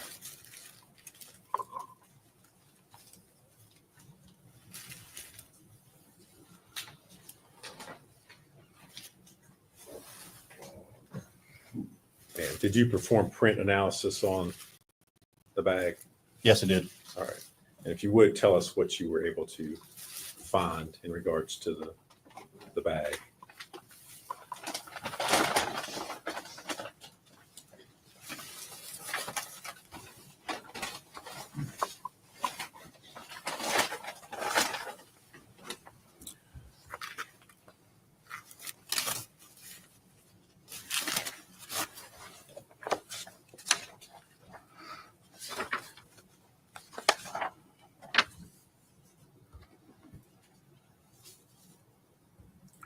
On 17A, I originally developed 2 identifiable latent fingerprints and 1 identifiable impression. And what I mean by an impression is I can't determine if it's a finger, a palm, a joint.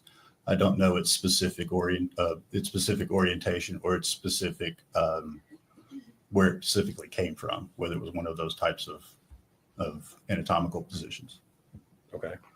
And did you make any determinations as far as comparison was concerned on the 2 identifiable latent fingerprints? Yes, it did. Okay. And what were you able to, what were your findings in that regard? I identified 1 to the right middle finger of Megan Boswell and 1 to the right ring finger of Megan Boswell.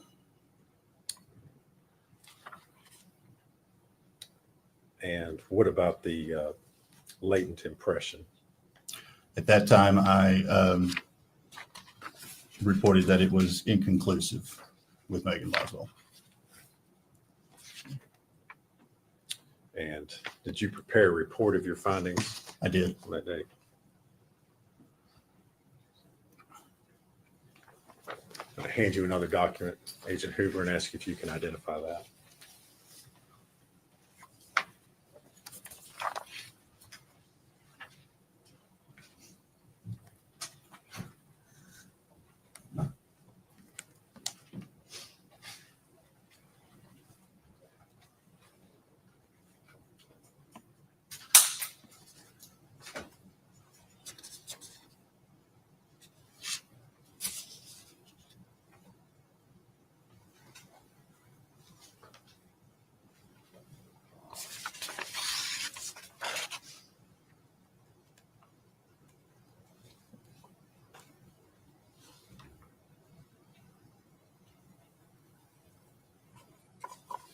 Yes, I do. And what is that? It's a copy of my report from February 27th of 22. And is that a true and accurate copy Yes, of your report? it appears to be. All right.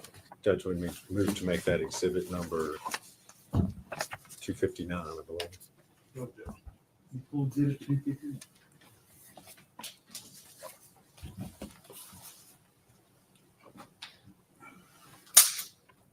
Agent Hoover, did you develop any other prints or any other, make any other findings in regards to evidence that was sent to you on this particular case?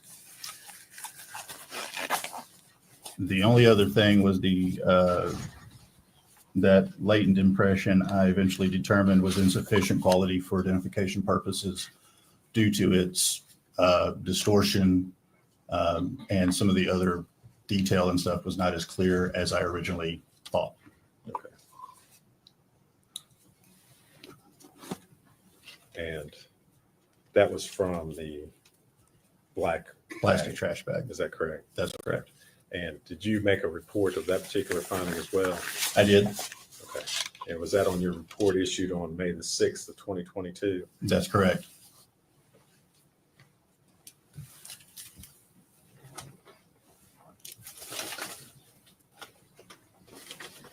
Agent Hoover, I'm going to hand you a document in that regard. Okay.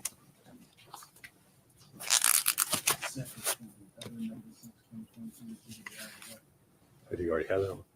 Did I? Looks to me like, look at 258. I wrote down it was May 6, 2023. Okay. I mean, that may be. Is that the same?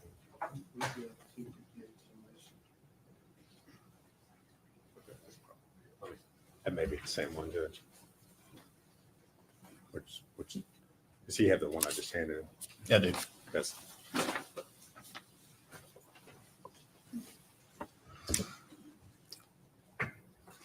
That's the same one. Okay. It's the same.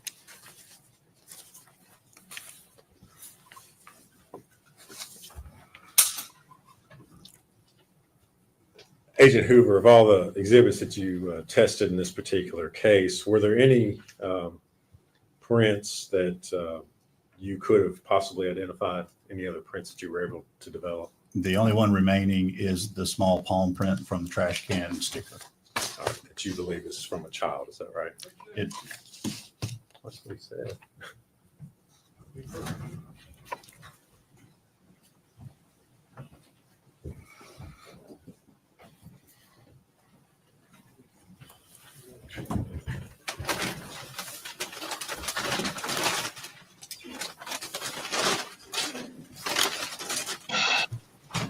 Here we go.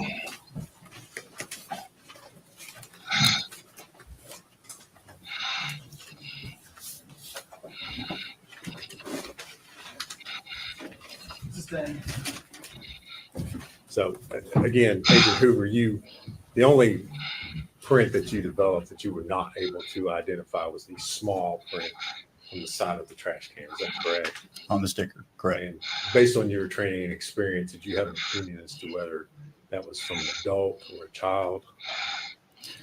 My opinion would be that it would be from a child. However, I can't discount a small individual. But I do not believe it's from a normal sized adult. All right. Thank you, Agent Hoover. If you would answer any questions.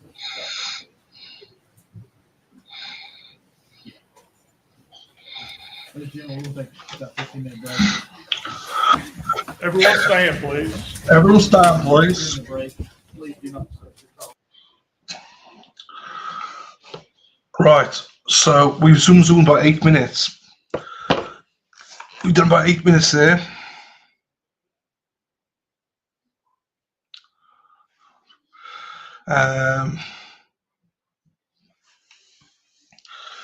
Aaron Hack, thanks, gotcha. Aaron Hack is being. Aaron Hack is always useful. Sorry, I'm multitasking a minute. I'm trying to do this, respond to emails. Oh, don't ask me. It's all go at the minute.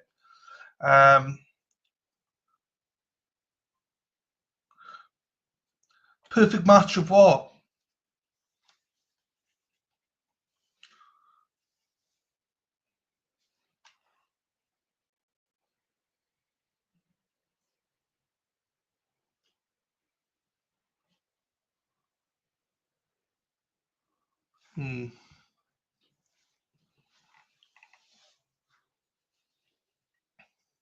I'm lost a little bit. So the gum, you said the gum is Megan's.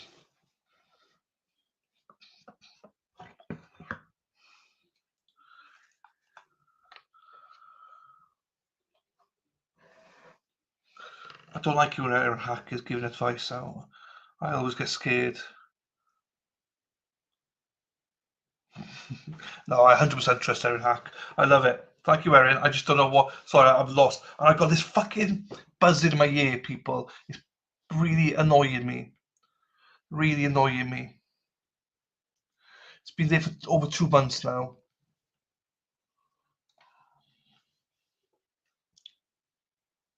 Now I can hear now. Fuck.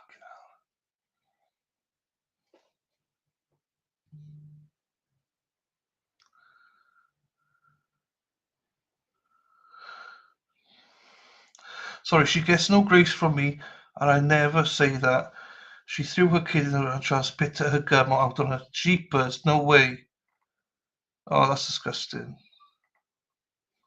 Oh, I was going to play a little video there, but I'm not going to now. Clean it once in a while. Do you know what? My ears are clean. It's not even that. Because I got cameras in my ears and stuff. I just got to buzz in it. It's they say it's your sinuses, because it goes up here, which I was like, what? He goes, no, it's your sinuses, it is. I'm like, I'll be the same year as well.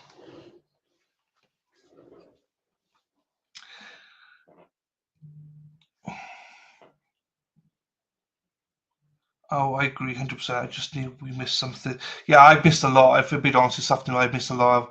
I've had some stuff I've had to deal with. Yeah, I think it's the sinus one, it is. But I've been using sprays for the last few weeks and nothing's been moving it. If I put a camera in there, obviously there's wax in there because there has to be wax in your ears. It's supposed to be. But I dig it out. I do dig it out. The camera's fantastic. It goes into your ear. You can see everything. Oh, scrape anything out you need to scrape out. It's lovely.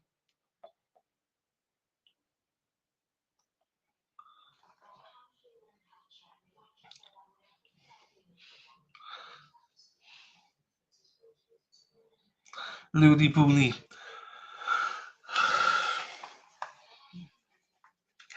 I think, I don't know. We'll see. As I say, there's a lot going on in this trial. It's not just, there's a lot going on in this trial. It's not just the murder, it's everything. About proving who dumped evidence. She said it was Hunter, I believe. So there's a lot going on in this trial. It's not clear cut. And by that I mean it's to prove everything, I 100% believe that she's done everything. I don't even think anyone else is involved. I think it was just her. So far, anyway, you haven't seen anything else to prove otherwise. Erin Hakakakole. You're my fire, my desire, Erin Hakakakole. Hang on here now, then where's it gone? Ole, ole, ole, ole, ole, ole, ole, ole, Erin Hakakak, ole, Erin Hakakak, ole, let's go, Erin Hakakak, ole, Erin Hakakak, ole. Detective Hakakakakak. Detective Hakakakakak. Erin is a detective. She's a very good detective. Erin Hack, Erin Hack in the country. Erin Hack, always in the weeds, Erin Hack. Erin Hack, always in the weeds, Erin Hack. Right. Does everyone like my new photo, my new background? Hang on.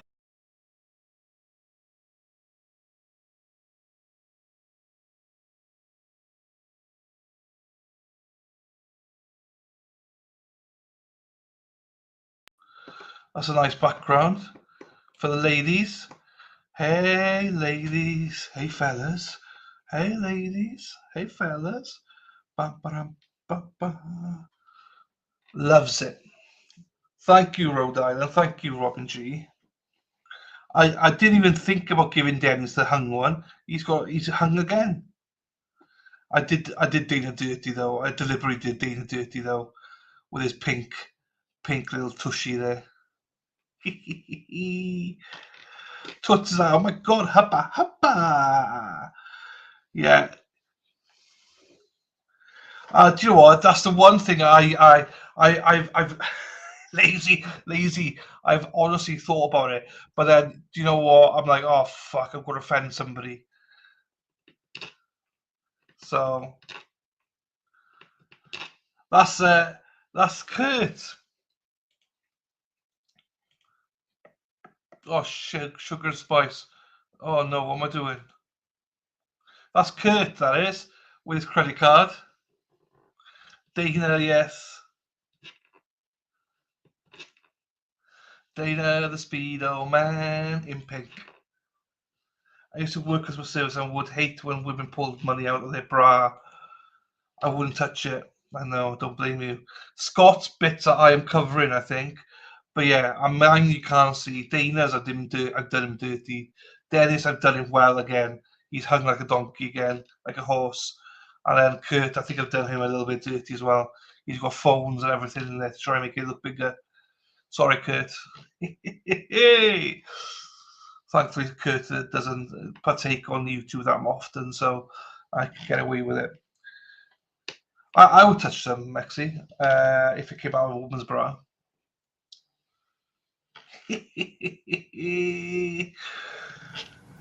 I'll look at these. But I'm sure if it came out of a man's pants, you'd be alright with it. Just so you know, No. there are two resources that I use when in addition to the Burns test. Kurt is not. There's a lesser completed offense list.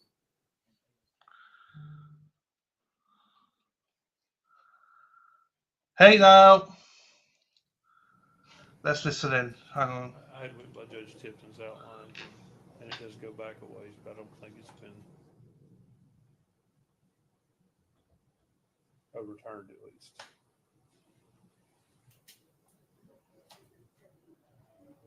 I'll look at those. And as it relates to child abuse and child neglect, they're not necessarily lessers under the Burns test. They are lessers by statute. And I cited the subsection of the statute that makes them lessers.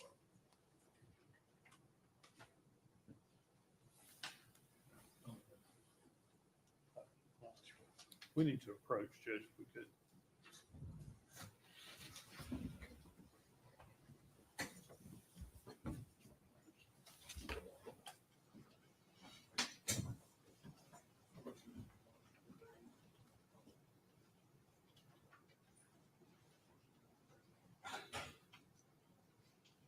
Okay. Hey now. Kurt's in the house. Hey now.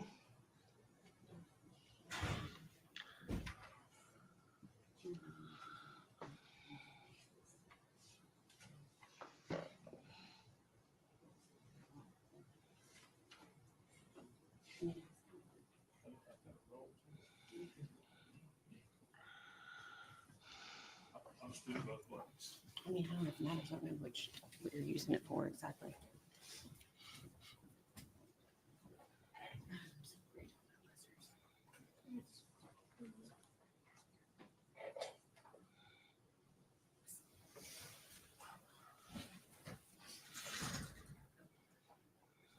All right, is the state ready to proceed?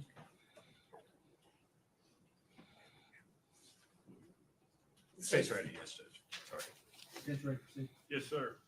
Bring your drink.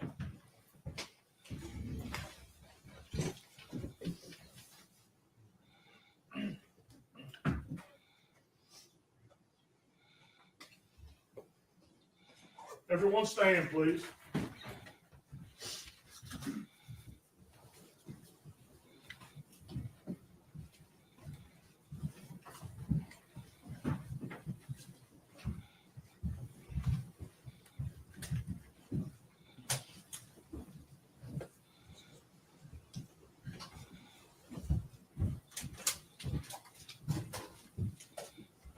You may be seated. Thank you.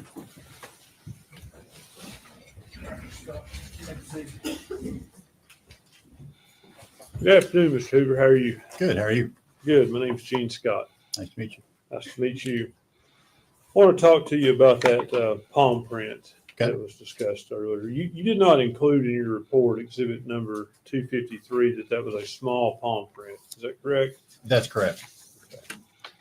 But what you're describing to me sounds as though that could have been a child's palm print, could have even been Evelyn's palm print. It's very possible. Were you able to check against her palm print or not? Against Evelyn's? Yes. No, I actually did request to see if her body was still at the medical examiner's office, and if so, if they could send me the fingerprint cards, but I never received them, so I'm assuming the child was already gone. Okay. And as it relates to, in your report, it appears to me that you also wanted to check it against Ethan Perry and Eric Smith. No, I did not. You did not. Would you like to see your, but you said it will be compared with. I said it would be compared with once I would receive known finger impressions or known palm impressions of those two individuals, yes. So was it compared? No, it was not. Okay. So I guess you're saying it's probably Evelyn, but you're still going to compare it against these men. If they sent it in, I would, yes. Just to rule it out. Correct. Okay. And why do you say it could be Evelyn? Is it because when somebody, obviously your fingerprints are probably all over everything in your house. Is that a fair statement? It can be, yes. I mean, some surfaces, again, are better than others. Sure. Bed sheets don't take fingerprints as well as something shiny generally. Not unless it's a situation in which, like, those fingerprints were in some form of material, paint, blood, something like that. Right.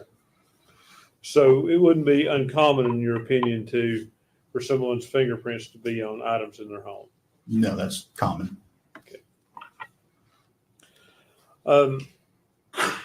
As it relates to the aluminum foil and the one fingerprint you find of Megan's, you can't say when that print was put there, can you? No, I cannot.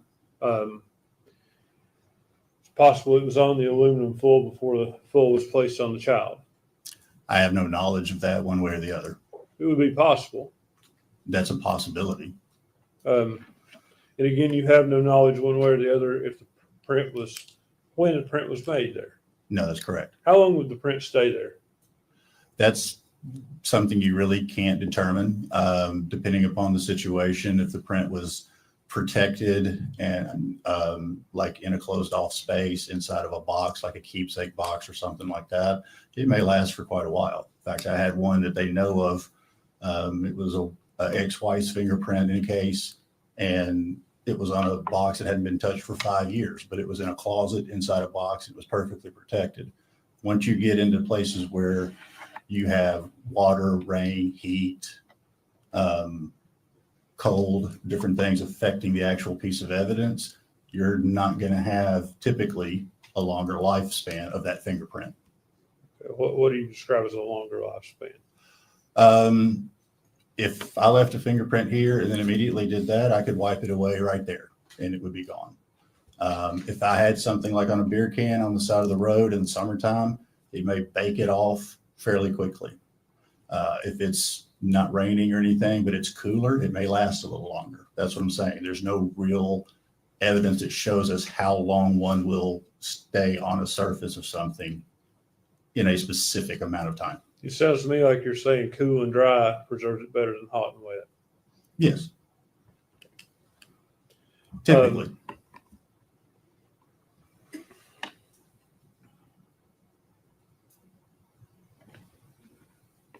Give me just a second.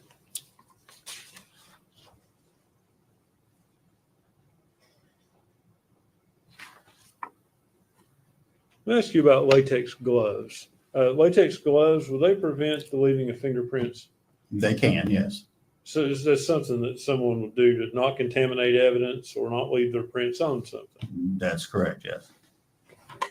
That's all the questions I have.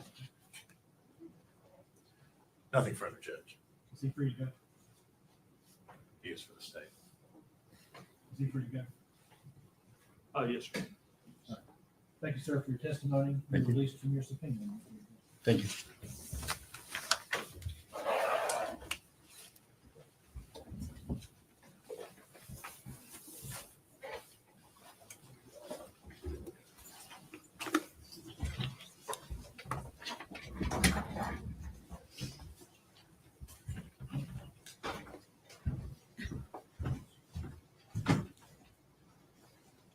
Hey now.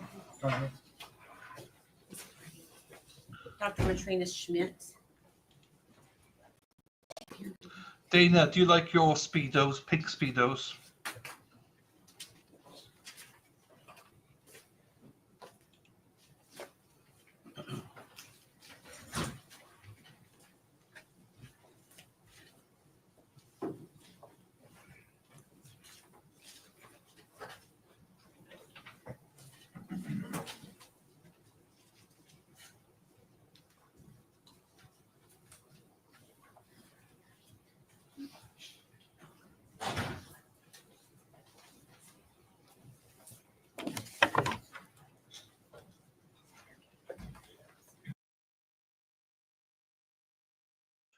Dennis, do you like your new background, Dennis? Hang on. Dennis, you're hung like a donkey, Dennis, like a horse. Hung like a horse up there. Let me put myself in the corner here for a second. There you go, Dennis. Dane and Dennis walking down the street. Dane and Dennis, the kind you'd like to meet. I mean, Dennis hasn't got any socks down there. Kurt does, obviously. Dennis like, just let it hang. Just let it swing. Dana's pretty pink. I don't show anything. I just show my pecs. And Scott McGuinness, I didn't do Scott dirty either. I did Scott very nice because I had to do Scott very nice because of obviously the other one. Bing bong, a bing Bombay, bing bong, a bing Bombay, bing bong, a bing Bombay. Scott likes to wear lingerie. So obviously I was nice to him this time. So there you go. Happy days. I always look after you, Dennis. Yeah, I know the hoodie.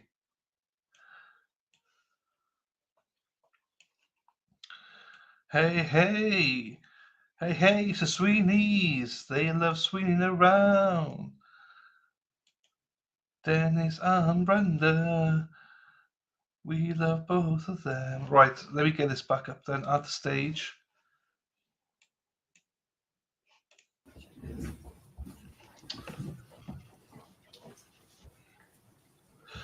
Joe and Mark, I saw a ton of them last night and they were all looking great. There's a lot of new pizza bar stuff happening and they're all looking great. Good afternoon. Good afternoon. Good afternoon. Are you ready for us to start your honors? Okay. Can you spell your first and last name for the jury, please?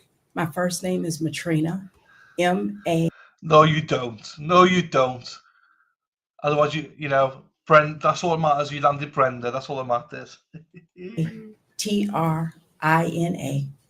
Last name is Schmidt. British people. YMCA. S-C-H-M-I-D-T. Okay. And where are you currently employed? Brevard County in Florida. Okay. And what is your official title there? I'm an associate medical examiner. Okay. And how long have you been there? March of 2023. Okay. And until present, I'm assuming? Yes. Yes. Okay. And can you give us a background of your education, please? I have a bachelor's in biology. Got it at Aquinas College in Grand Rapids, Michigan, 4 years. Then I went to medical school at Medical College of Ohio in Toledo, Ohio for 4 years. Then I did a residency in anatomic and clinical pathology at West Virginia University Department of Pathology. I did that for 4 years. I did a 1-year fellowship in forensic pathology at Bexar County Medical Examiner's Office in San Antonio, Texas. I returned to West Virginia and did another year of residency, and then I started practicing as a medical examiner. Okay. And where did you first start practicing as a medical examiner? West Virginia. Okay. And where are you licensed? Which West Virginia. We're Rebecca. West Virginia. Where's Rebecca? She's in West Virginia. states are you licensed to? Also, if Lisa Reed is here, hope you're having a great time, Lisa, on that cruise ship that you're on. Practice medicine in currently? West Virginia, California, Tennessee, Hawaii, and Florida. Okay.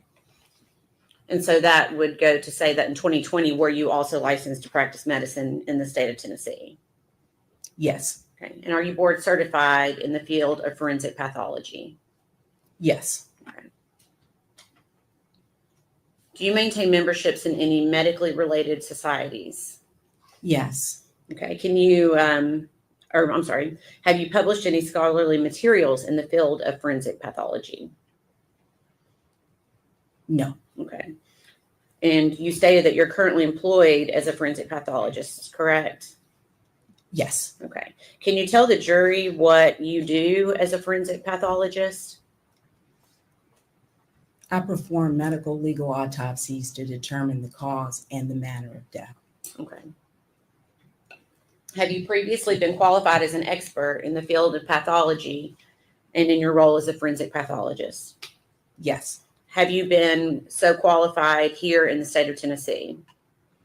yes, During this time, we would ask to qualify Dr. Schmidt as an expert in the field of forensic pathology. No objection. Should be declared to be an expert in the field of forensic pathology. Dr. Schmidt, where were you employed in March of 2020? at the William L. Jenkins Forensic Center in Johnson City, Tennessee. Okay. And is that at East Tennessee State University? Yes, Okay. And what was your title there in March of 2020? I was an assistant professor in pathology / forensic pathologist. Okay. And during that time, were you called to assist with the processing and removal of the remains of Evelyn Boswell in March of 2020? Yes, Okay. Do you recall who notified you that Evelyn Boswell's body had been discovered? no, it was a law enforcement official called me. Okay. And did you go to the scene there, Muddy Creek Road, that night? Yes, Okay. Did you bring anyone with you to help assist you? no, I arrived on my own, but 2 of our medical death investigators arrived on the scene. Okay. And who are those 2 people? Laura Parsons, Kristen Osgood. Okay. And what was their role to be that evening?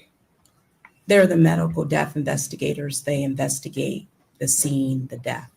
Okay.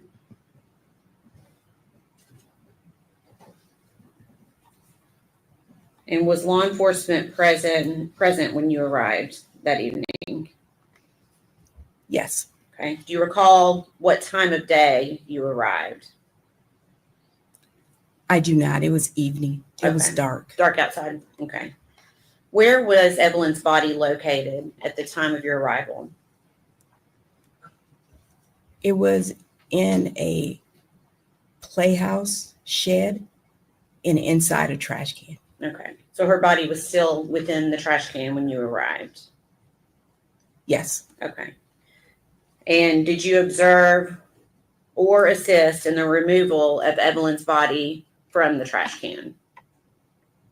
yes. Okay. Can you please describe to the jury what that process looked like? We removed the trash can from the shed. Photographs were taken, and then we did a step-by-step process of removing the decedent from the trash can and the contents of the trash can. Okay. And did you observe law enforcement with each of these steps of removal? Yes, and our medical death investigators were also a part of the process. Okay.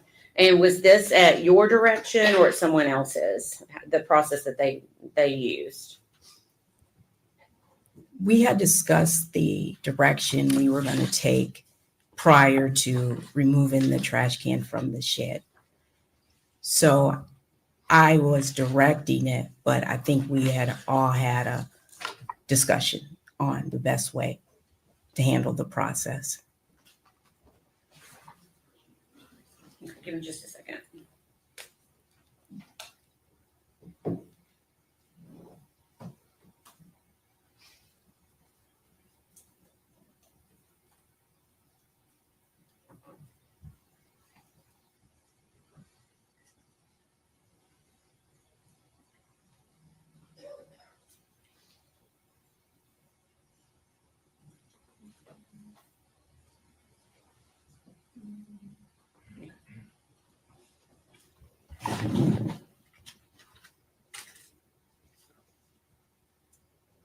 Can you tell the jury what steps you took to ensure that the scene and Evelyn's body was maintained as secure as possible?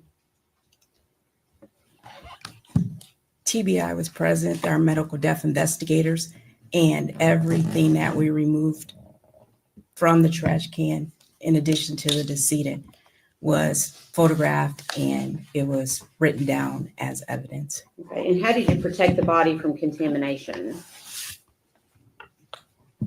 I don't remember, but we always have a sheet and the body bag ready and prepared. Okay. One moment.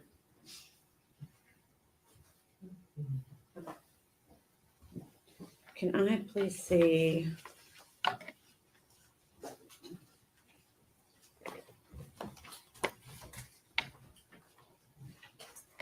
Exhibits number 20 through 38, please.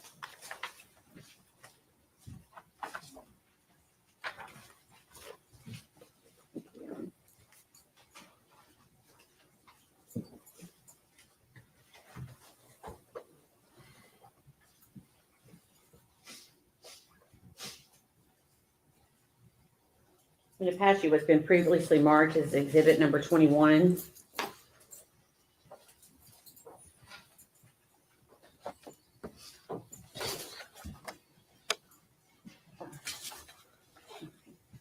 Does that help refresh your memory on how the body was placed at the time that at the time Evelyn was removed from the trash can? Yes. Okay. Can you describe to the jury what you recall about how her body was protected from contamination? The body bag was placed on top of, looks like paper, and then she was removed from the trash can directly into the clean body bag. Okay. All right. We can pass that back. I'm just going to show it to the jury quickly so the jury can see what we are referencing. It's been previously marked as exhibit number 21. Is this what you were referring to with the butcher paper and the body bag? Yes. Okay.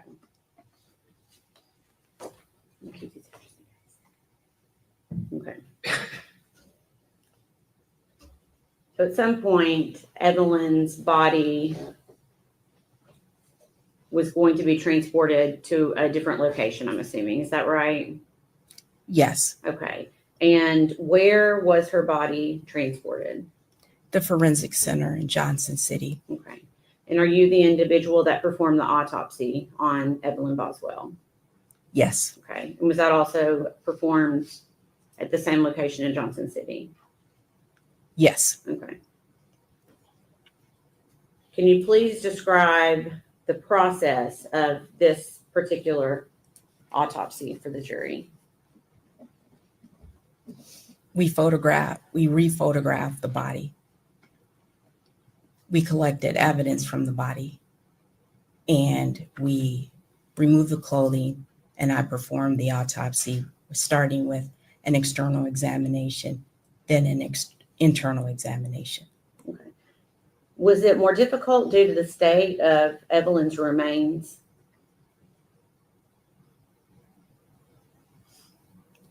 I don't understand Okay, the let me question. ask it in a different way. Does decomposition of a body impact your ability to perform certain things during an autopsy? It can. Okay. Yes. Can you, for example, does the level of decomposition keep you from being able to identify mechanisms of death or possible mechanisms of death? It can. Yes. Can you describe how? Sometimes with decomposition, the skin will change colors and it can obscure bruises or contusions. Sometimes we might not be able to draw the sufficient toxicology specimens that we want to. Okay. And did any of that happen in this case? Were you able to see any potential soft tissue injuries to Evelyn's body? I did not identify any soft tissue injuries. Okay. Did decomposition play a role in that at all? It's probable, yes. Okay.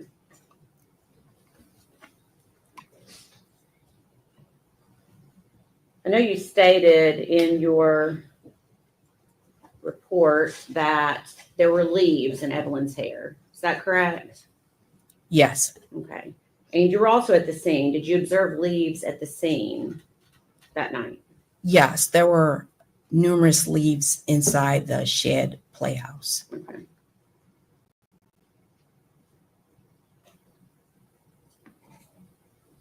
Okay. So I'm assuming when you conduct an autopsy, it's not just the body itself that's helping you make your determination. Is that a fair statement? That's correct. Okay. What other materials do you as a doctor use in order to make a determination when you're conducting an autopsy and trying to determine a cause and manner of death? Our investigators' investigation or summary, law enforcement's investigation. I can use medical records, sometimes histology. That's where I take the tissue and I look at it under a microscope. Okay. Okay. And after you conducted the autopsy of Evelyn, are those results essentially generated into a report? Yes, Is that report kept in the normal course of business? yes, And have you reviewed your autopsy report for accuracy and completeness? yes. I'm going to pass you a document.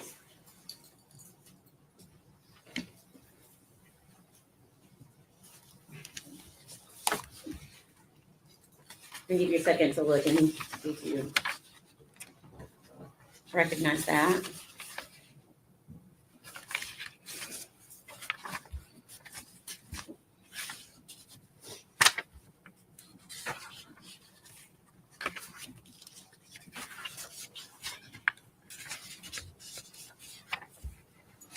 I'm gonna put it in my screen.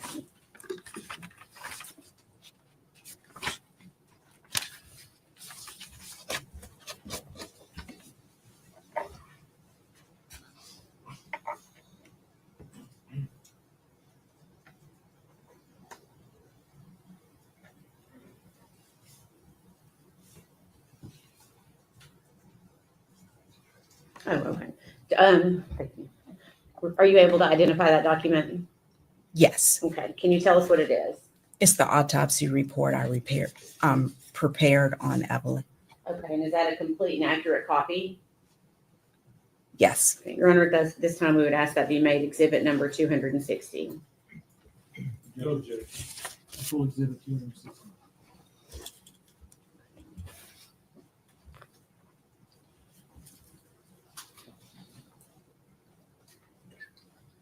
Dr. Schmidt, did you form an opinion as to the cause and manner of death of Evelyn Boswell? yes. Okay. What is your opinion? The cause of death, homicidal violence. Okay. And can you explain that for the jury? What did you base that finding on? I based it on the autopsy findings, the investigative summary, the investigators that went to the scene, and law enforcement investigation. Okay.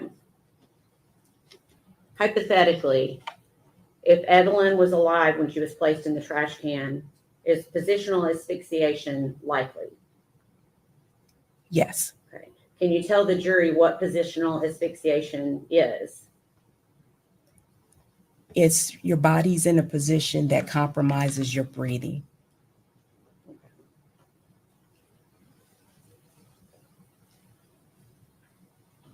And were you aware was how Evelyn's body was placed into the trash can? Do you recall? Yes, Okay. And when you say positional, are you referencing the fact that she was upside down? yes, the body was in the trash can upside down. Okay. I'm going to show you what's been pre-marked as exhibit number 34. Pre-admitted as exhibit number 34.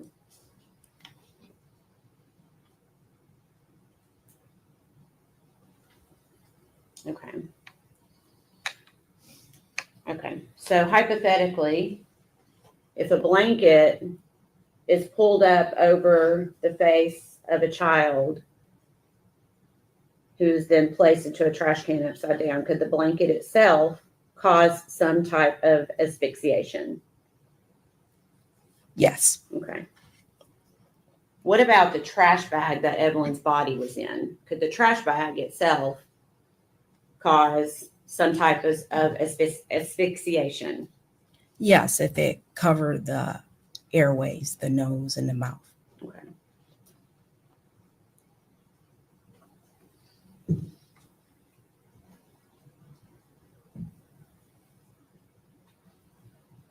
How many autopsies have you conducted over the course of your career, just approximately? 3,600 approximately. Approximately how many of those are were on children? Close to 100, between 80 and 100. Okay. Have you conducted autopsies on children that have resulted from, that you determined to result from natural causes? Yes. Okay. Have you conducted autopsies on children that have resulted in or been caused by something accidental? Yes. Okay.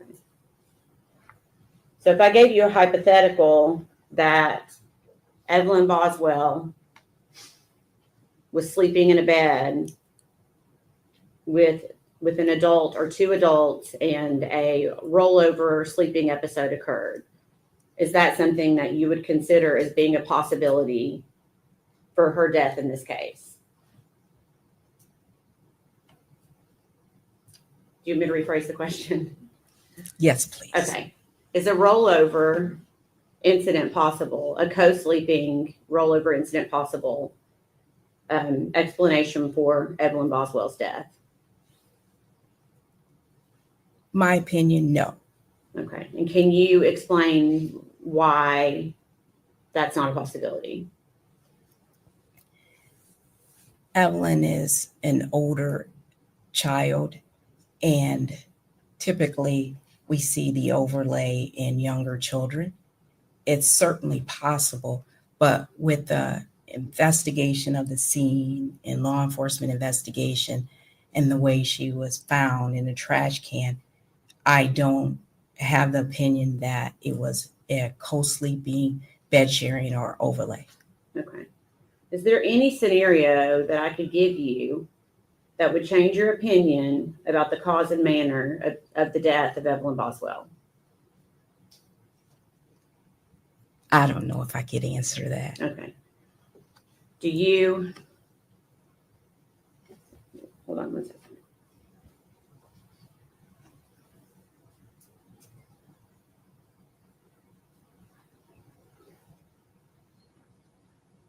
I'm going to ask it a different way. Anything about the autopsy as well as the other things that you had said that you used to come to your conclusion that led you to believe that Evelyn Boswell died from natural causes? No. Okay. Same question. Anything based upon the history that you were given from law enforcement, the scene itself, plus your autopsy of Evelyn's body that led you to believe that Evelyn died from something accidental? No. Okay. Please answer any questions that the defense has for you.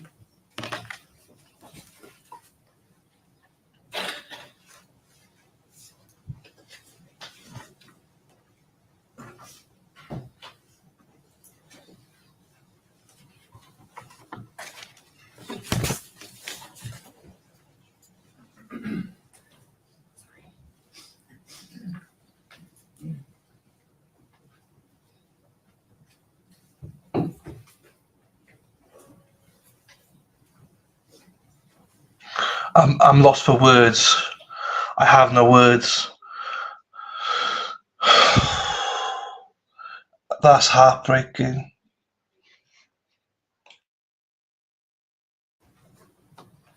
I approach the court reporter, Judge.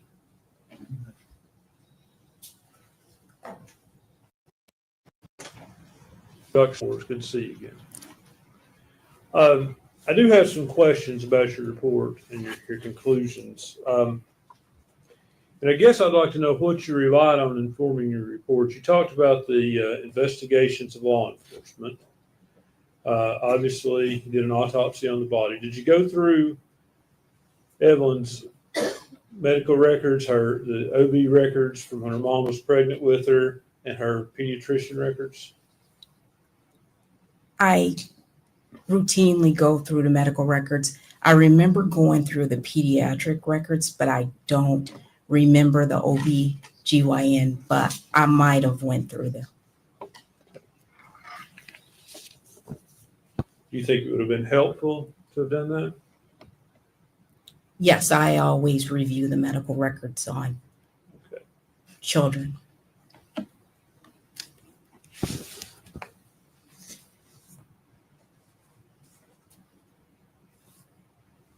And Ms. Massengill finished up by asking you if anything could be said to convince you this was by natural causes somehow.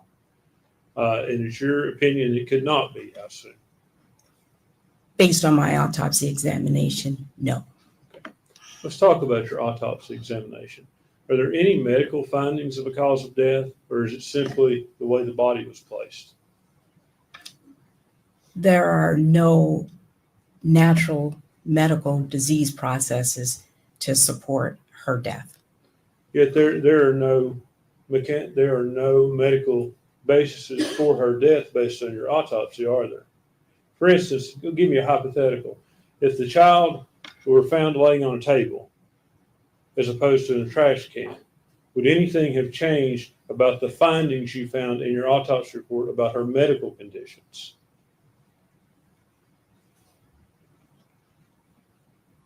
No. So you mentioned in your report that there is a possibility that the decedent was alive when placed in a trash can cannot be excluded, correct? Yes, You cannot conclude that either. that's correct. You don't know one way or the other. That's correct. Okay. So you talked about natural causes, and there's no sign of disease or anything of natural causes, correct? There is signs of disease processes. Yes. In this autopsy? Yes. Okay, what are they? There is a patent foraminal valve, which is just the septum between the atria and the heart, did not close properly. So there was an issue with the child's heart valve? I wouldn't call it an issue, but yes, there was a defect in her heart valve. I would think a defect, whether you take issue with the word issue or not, it is a defect. It's not good. I don't know how to define good. I'm sorry. Is a defect in one's heart healthy? No. Could that defect have led to the child's death? Is that possible? It's a possibility. You can't rule it out in this case, can you? Based on the findings of the histological examination, looking at it under the microscope, I didn't see any changes in the heart. The decedent in the medical records had no symptoms. Normally it closes around age 4 or 5, and they're not symptomatic. They can be symptomatic, but it's usually documented. So you cannot rule out that as a cause of death. I think I ruled it out as a cause of death. How? She did not have any symptoms or signs of there being trouble with her heart. Is that not something that could come on instantly with your heart? Yes. So how do you rule out that didn't happen? There were no changes to that show the effect of that. It's common to see it. How did you rule out sudden infant death syndrome? Sudden infant death syndrome is a diagnosis of exclusion. If you're found in the manner that the decedent was upside down in the trash can, it's not sudden infant death syndrome. You can't say that, doctor. If the child died of sudden infant death syndrome and then was placed in the trash can, that is possible, isn't it?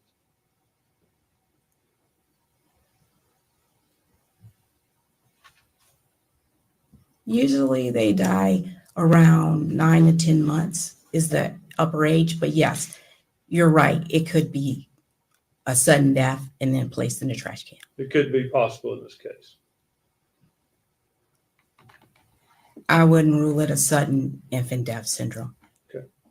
You said they usually die younger, but sudden infant death syndrome goes up to the age of around 12 months, and there's really not a defined end to it, is there? It becomes less common. Is that right? Yes. Okay. And there are factors that we really don't know what sudden infant death syndrome is, do we? That's correct. Okay. But there have been factors determined that can maybe lead to that. That say there's higher incidence of SIDS with kids who have these conditions, certain conditions. Would you agree with that? Yes. Okay. Were you aware that there was an intrauterine growth restriction when Megan was pregnant with Evelyn? Yes. That can be one of the factors that leads to a SIDS death, can it? Yes.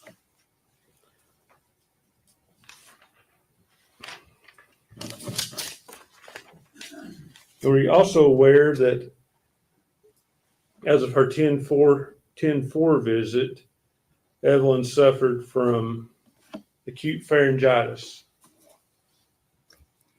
I reviewed the records, but I can't remember everything that was in the records. I reviewed the records. Would it help you to see the records? Sure.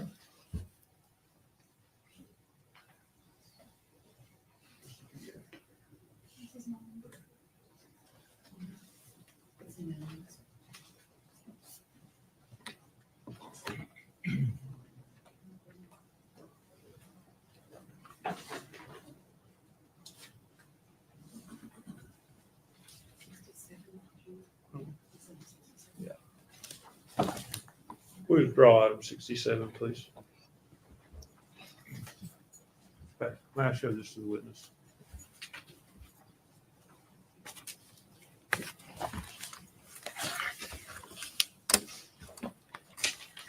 Doctor, I would direct you to her October the 4th visit.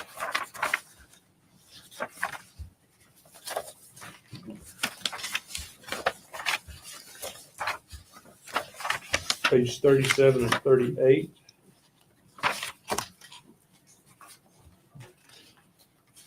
I'm sorry.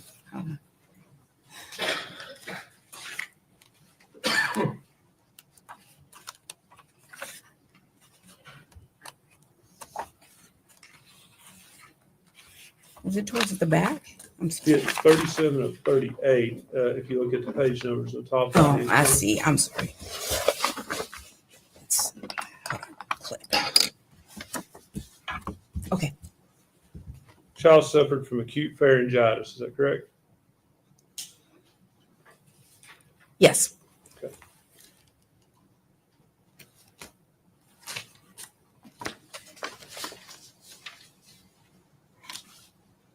Acute pharyngitis is an infection. Yes. Okay. And it's a virus, is that right? A viral infection? It can be. Okay. And that infection can progress toward the respiratory system, can it not? Yes. Viral pharyngitis itself can increase the risk of SIDS. Yes or no? Yes. I'm sorry. I sounded curt with you and I didn't mean to. I should have asked you a direct question. So please don't take offense at the yes or no. Child also suffered from gastroesophageal reflux. Is that correct? Yes. Okay. And what is that? It's when the food comes back up through the sphincter, because food goes through the esophagus into the stomach, and there's a sphincter that keeps it from coming back up into the esophagus and to go down, continue into the intestines for digestion, and it comes back up into the esophagus. And can that lead to laryngeospasms? Yes, What is a laryngeospasm? this is where the muscle contracts. A child can die from a laryngeal spasm, can it? Yes,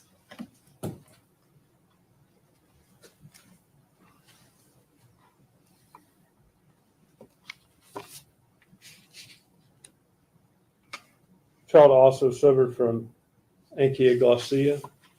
I may not be saying that right, but you know what I mean? it sounded good. Yes.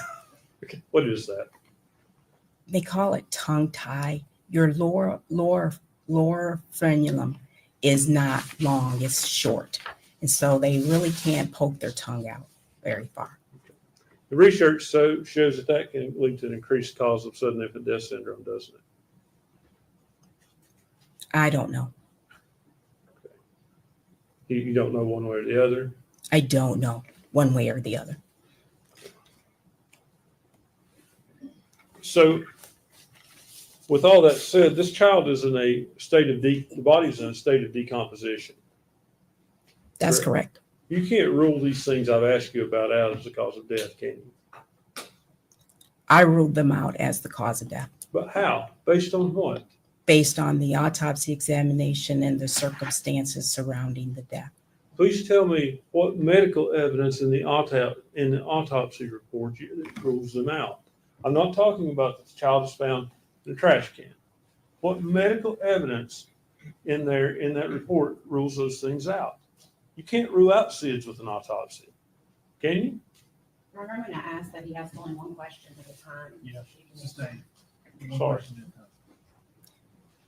No, you cannot. So you can't rule that out in this case, can you? I ruled it out. You did, but you don't have any reason to do that, do you? Yes, I do. What is that?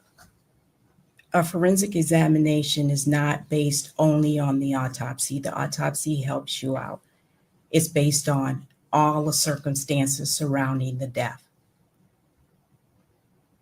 What circumstances allows you to rule that out without medical proof, doctor? I did not see any bone fractures. I didn't see enough natural disease that I thought it would account for her death. Bone fractures have nothing to do with SIDS, do they? No, Natural disease has nothing to do with identifying SIDS, does it? yes, it does. What does it? It rules out SIDS. Okay, so does natural disease, you say it rules out SIDS, it doesn't identify SIDS, does it? No, it does not. It rules it out. Right? That's correct.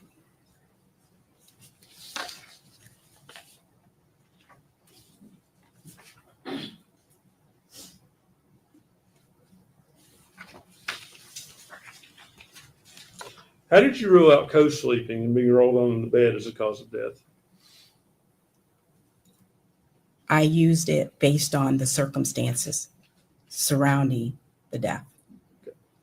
Again, if the body were found laying on a table, not in that trash can, you couldn't rule out co-sleeping as a cause of death either, could you? I would review everything, the circumstances surrounding the death. Hypothetically, if that happened, could you rule that out? I would have to know why the baby was on the table. So it is possible that a child that size and that age could die from co-sleeping. Yes, it's possible.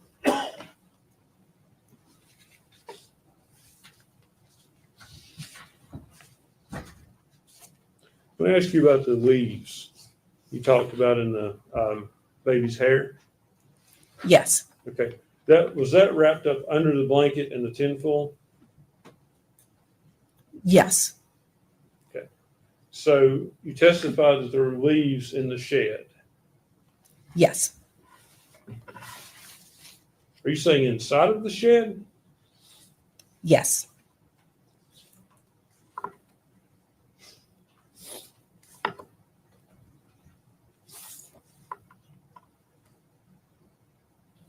Were there any in the trash can?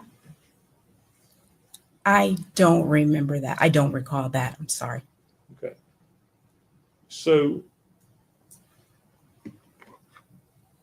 But yes, I'm sorry. They were in our hair inside the trash can. I think I followed your logic there, but my question was more specific than that, doctor. There were leaves inside of Evelyn's hair wrapped in a blanket, wrapped in tinfoil in the trash can, in a bag, correct? Yes, Other than that, were there other leaves in the trash can? I don't recall.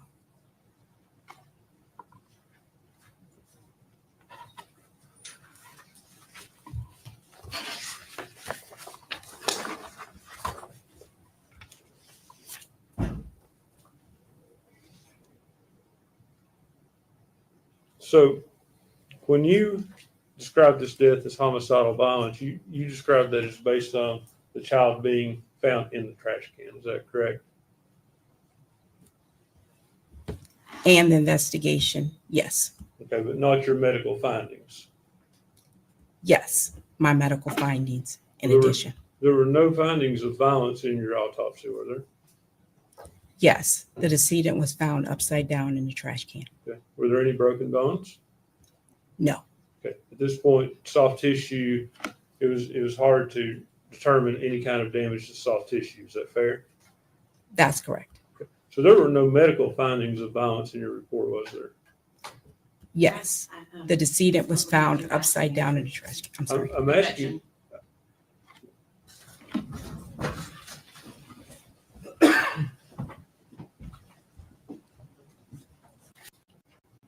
So you think that is a medical cause?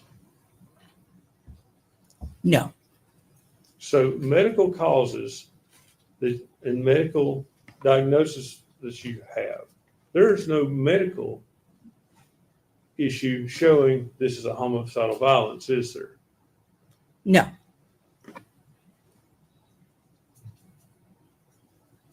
And you can't say that the child was dead or alive when it went in the trash can you? that's correct. Can I have just a minute, Judge? No.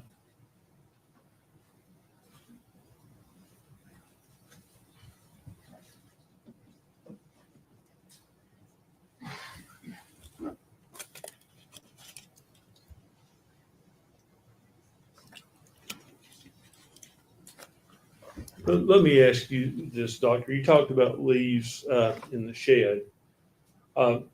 You were there directing when the baby was taken out of the trash can, Yes, that's correct. and I assume that you and your team were very careful that the baby, nothing got on the baby once it was taken out of the trash can and the trash bag before being placed on the body bag. That's correct. It would not have been a source of leaves from you all's contamination. No,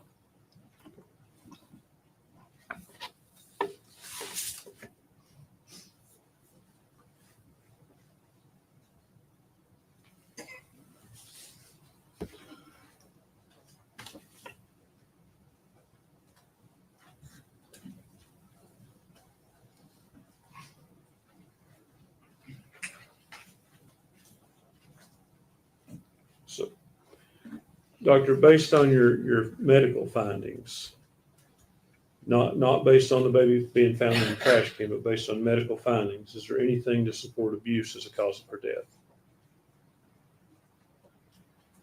I'm sorry, you have to define abuse. Physical abuse? I still don't understand what you mean by that. Any broken bones? No, Objection from him. Well, I'm trying to.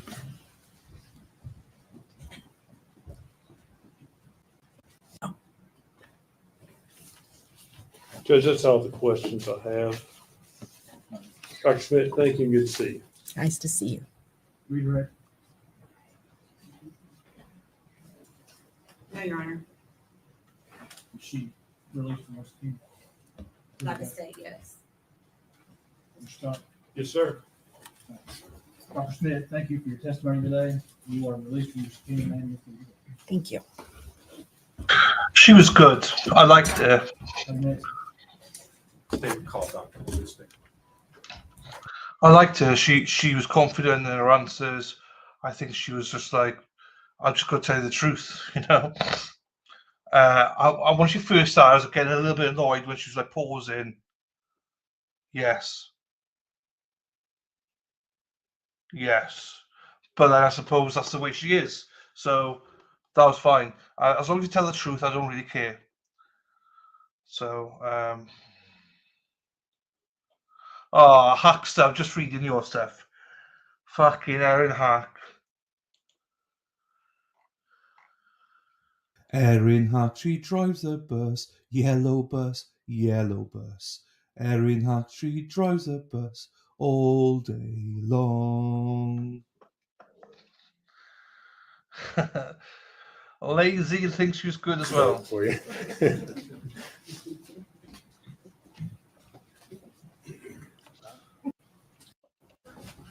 Darenka, Milosnik-Polan. Oh, solemnly swear or affirm the testimony you're about to give will be the truth, the whole truth, and nothing but the truth. I do. It's the truth, the whole truth, and nothing but the truth.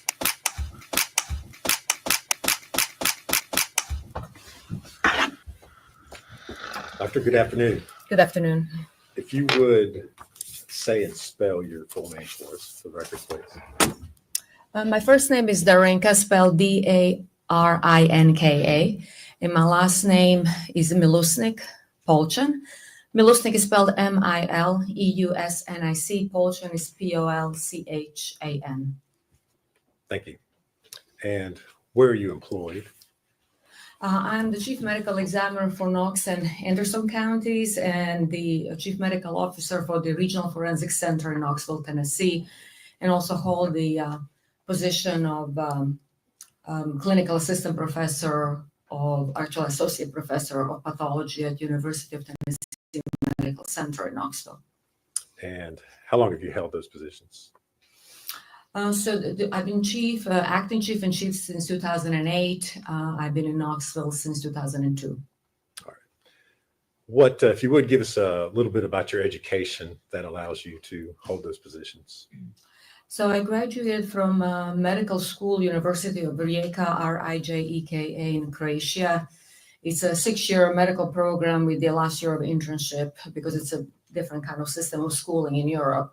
And then I stayed at the same university teaching medical student and doing research for approximately 4 more years. And then relocated to Chicago area in 1991 to continue research and teach. And I joined the Department of Pharmacology and Neuroscience at Loyola University Medical Center in Chicago. And then during those research years, while I was completing my PhD, I also joined the Department of Pathology to get a training in neuropathology, anatomic pathology. That's where I spent about 3.5 years. And then after completion of those studies, decided actually to go into the field of forensic pathology. So finishing training in pathology at Loyola University at the same time as I was getting my PhD actually enabled me then to switch to Cook County Office of the Medical Examiner and then complete the last year of training in forensic pathology in Chicago area. And I stayed there with the Cook County Office of the Medical Examiner in the city of Chicago for about 4 years prior to relocating to Knoxville to continue the same line of work, essentially. And during that time, I became board certified in anatomic pathology and forensic pathology. All right. Are you licensed to practice medicine here in Tennessee? Yes.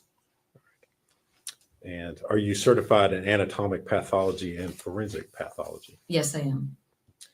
Do you maintain membership in any sort of medical related societies? Yes, there are a number of societies such as American Academy of Forensic Sciences, the National Association of Medical Examiners, and then just the regular pathology groups that College of American Pathologists and American Society of Clinical Pathologists. The membership in the name, actually, National Association of Medical Examiners, is important because actually that's the accrediting body for the forensic centers in the state of Tennessee. And then, of course, we are accredited by the name, by the National Association of Medical Examiners.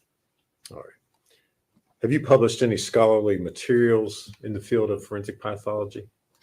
Yes, I've published some papers and platform presentations and book chapters with the main interest in kind of intersection of forensic pathology and anthropology, and then those mainly book chapters. And as far as the publications, I have a special interest in toxicology and child abuse. All right. And have you done any presentations on asphyxia in children and strangulation? That was actually one of the old presentations at the National Association of Medical Examiner meetings. It was a platform presentation. All right. Now, you are currently employed as a forensic pathologist, correct? Yes. And are you board certified in the area of forensic pathology? Yes, the anatomic pathology and forensic pathology is kind of dual certification. All right. And so what is it that you do as a forensic pathologist? So in the state of Tennessee, actually, the forensic pathologists are medical examiners. And so because we don't have a coroner system, we have a medical examiner system, we are appointed to perform the duties of a medical legal death investigation on a county level.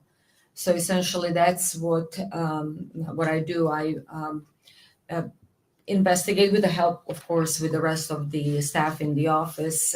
We investigate all the sudden deaths that happen, as I said, suddenly without medical attendance or due to violence. And our main obligation is to work not for any particular organization or the law enforcement. We work with the law enforcement to come up with an answer to what really happened and what the cause, manner, and mechanism of that in these situations where that happens suddenly, unexpectedly, without medical attendance or due to violence. Have you previously been qualified as an expert in the field of forensic pathology? Yes, in many counties in East Tennessee. Actually, I believe here in Sullivan County years ago. All right, that was going to be my next question. And after having been qualified as an expert, have you gone on to give expert testimony in the field of forensic pathology? Yes. Judge, I would move to qualify her as an expert in the field of forensic pathology. No objection, Judge. Right, should be referred to be an expert in the field of forensic pathology.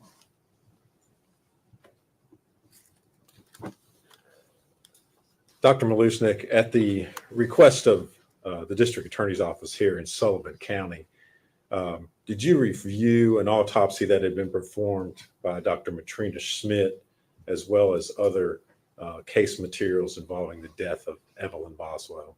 Yes. And if you would, tell us what materials you reviewed. So I reviewed everything that was available when I was approached to originally look at the case, and I can list all the entries that I compiled in my report, if that's Sure. Acceptable. So what was available to me at the time of review and writing of my report is a birth certificate for Evelyn Boswell, Indian Path Medical Center birth records, Premier Pediatrics medical records, Mountain States Medical Group Urgent Care medical records, Bristol Regional Medical Center medical records, then autopsy report performed and signed by Dr. Schmidt, autopsy photographs, scene photographs, TBI forensic biology reports, several of them. They were dated from March 11, March 25th, April 22nd, and then TBI toxicology report dated March 19th, that's 2020.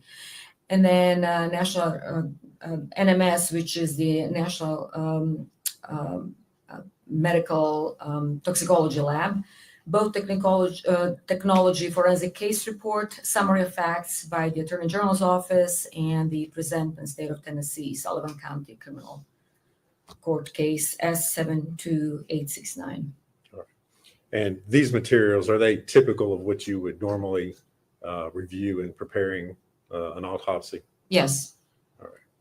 And based upon your review of those materials, did you form an opinion as to the cause and manner of death of Evelyn Boswell? Yes. And what was that opinion? So my opinion was that Evelyn died of asphyxial death and that the manner of death was homicide. All right. And again, you reviewed the autopsy that had been done by Dr. Schmidt. How, if anything, did your opinion differ from what she had concluded?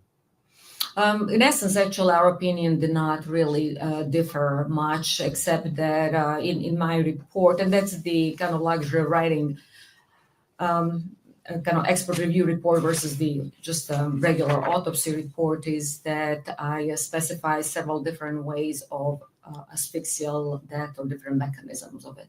Okay. And when you say different mechanisms of asphyxia, what are you talking about? Can you explain that to the jury a little bit?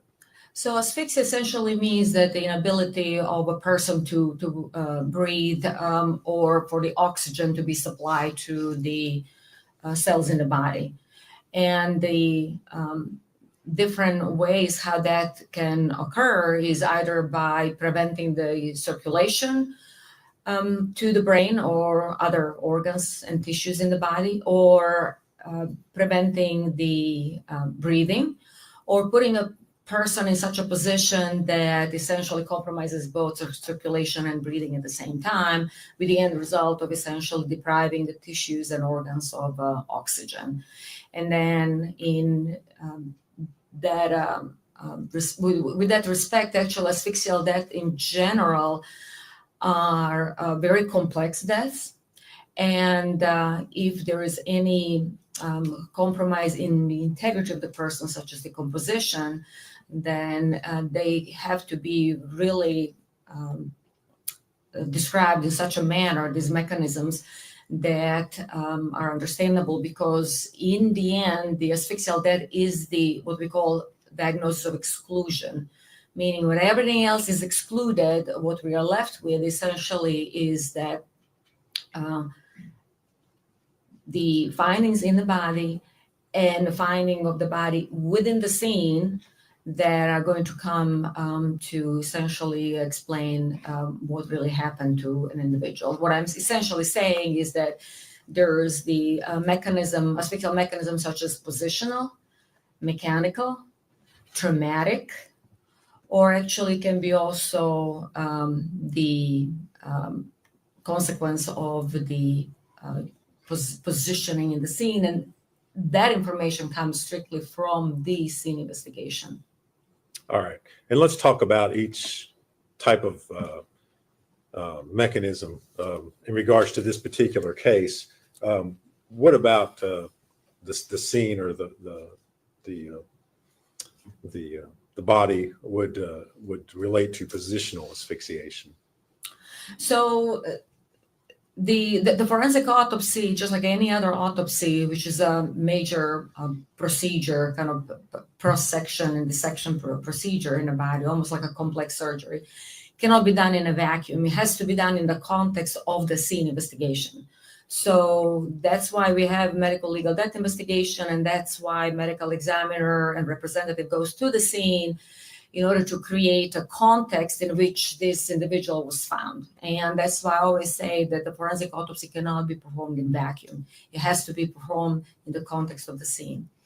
And then that's how essentially we approach this particular case, whether it's Dr. Schmidt or me reviewing it, is that in the context of the case, we have an individual who is now wrapped in multiple layers, so we can talk about it in a minute, who is positioned upside down in a confined space and in a position that prevents essentially breathing. And that's why I say the components of positional asphyxia, that's being upside down in a contorted kind of letter S position, mechanical asphyxia with the different objects essentially covering the individual's face or the body, and then traumatic asphyxia because of the positioning that is going to prevent the movement of diaphragm and breathing. And then, as I said, finding the individual in a trash can essentially creates a confined space, which is going to lead to confined space asphyxia. And that's why that's where I listed all these 4 different categories of or mechanisms of asphyxia. All right. Could I see exhibits 19 through 38, please?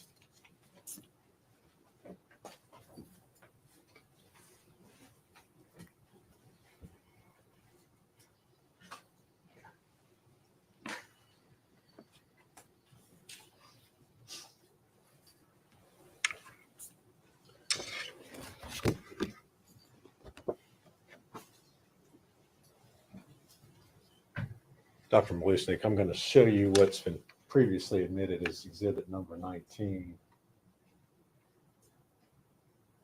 And if you would kind of tell the jury what they're looking there and how what they're seeing relates to the mechanisms of asphyxia. Can I show on the screen? Or, Is there a pointer up there? It looks like a flashlight. There's a pointer. Yes, if you don't care.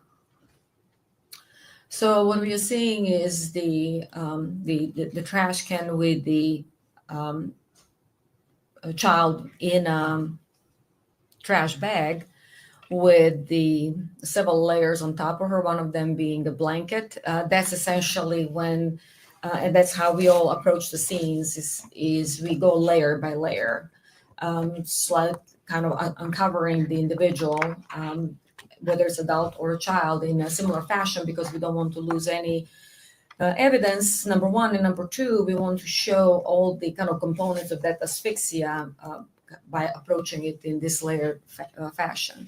And then we can see the body of the child in an unzipped kind of onesie in an upside down position with some of her body parts showing up. So essentially, when I was telling you originally positional asphyxia, she's upside down, and we humans cannot breathe like that. There is a confined space asphyxia because of the trash can and her head being all the way down. Mechanical asphyxia because several different layers covering her face, which we'll analyze in a minute. And then traumatic asphyxia just from her body being in like a kind of reverse S position, totally crumpled and compressed in such a way that she could not breathe. There is no expansion of the diaphragm or movement of the intercostal muscles between the ribs that allow us to breathe in a position like that.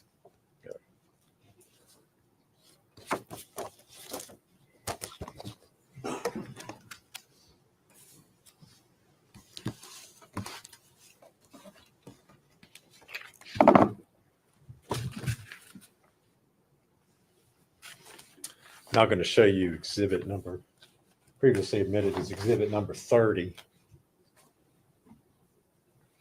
So on this exhibit number 30, that's actually now several stages down the investigation path. So the key is always, as I said, as little manipulation as possible, and then go again layer by layer. We lost several layers here. The garbage can, the trash can. There was also, the trash bag. There was also a black bag on top of all of that. That was all removed. And now the child is in the blanket, and there is a foil, which is actually a very curious piece of evidence because it was so tightly applied to the child's face and upper body that looked like a wrapped, almost like a part of the kind of mechanism that prevents her from breathing, because that would be another kind of example of mechanical asphyxia because the object is covering the face and preventing her from breathing.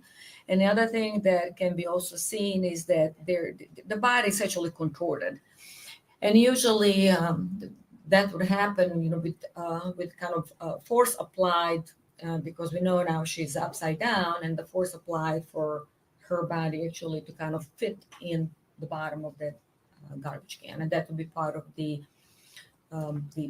traumatic asphyxia component. Now I'm going to show you exhibit 31. So this exhibit 31 actually is kind of process of removal of the foil, because it was very voluminous and it was tightly applied to her face and the hair. One thing that actually happens with the decomposition of the body following a prolonged time interval after that is that a lot of our tissues start to actually break down and detach. So the hair starts detaching, the epidermis, first layer of skin, starts detaching. And so removing foil like this that is tightly applied actually takes a lot of time and a lot of effort to preserve the child and the facial features. And part of the problem was not just the tight application, of course, of the foil, but also all the composition fluid that kind of almost created a glue between the foil and the face of the child. And we can see her head starting to emerge in this particular area. All right. Doctor, if you could talk a little bit about the decomposition. Is there anything as far as what you see there that would show you how long the child had been in that position, or anything based upon the amount of decomposition? So the only thing that we can say really that it was advanced decomposition, and there were two types of decomposition that happened in this particular situation because of the position that Evelyn was in. The upper body, which was actually head first in the trash can, actually changed in form of so-called wet decomposition. That's why there's a lot of staining and the decomposition fluid kind of staining the blanket and the foil, because all the fluids and everything that accumulated after that are now creating the environment for so-called wet decomposition. But then the rest of her body, which we'll see later, that were kind of up, the feet and legs, they underwent so-called dry decomposition, or actually more kind of mummification. So the only thing that we can say it's advanced, but how long really it took, it really just depends on many factors such as temperatures that were around that body, and of course on the layers applied on the body surface, because that will prevent some of the flies or some other predators from coming to the body and expediting, fastening the decomposition. Okay. And did you notice that in this particular case, you mentioned the flies and the larvae? Yeah, there were some pupae, but did not really have like a direct access necessarily to the body, so there was not a lot of the maggot or activity at the time of her discovery. Now I'm going to show you Exhibit 32.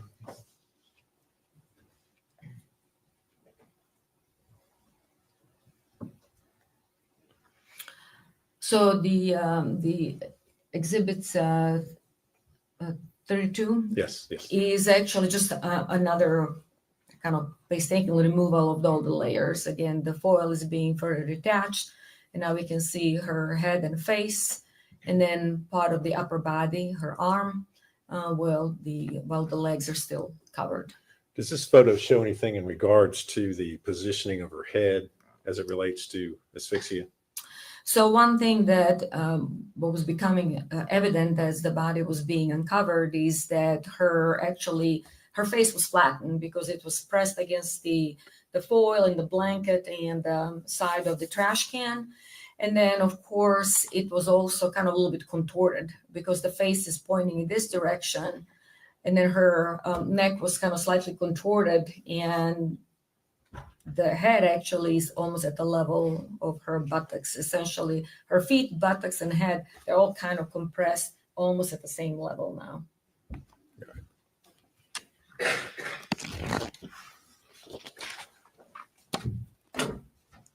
Now I'm going to show you Exhibit 34.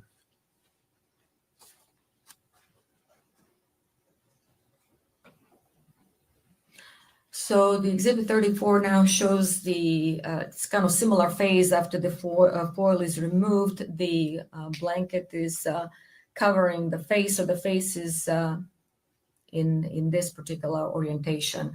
And again, the difference between all the fluids and wet decomposition staining the blanket versus just dry desiccation of the arm and then feet. So two kind of different processes happening at the same time, wet decomposition and dry decomposition or mummification. Anything that you could tell in regards to, I know that the foil's been taken off in this particular photograph, but in regards to the positioning of the foil and the blanket as well, is there anything you could tell as far as whether that was haphazard or intentional?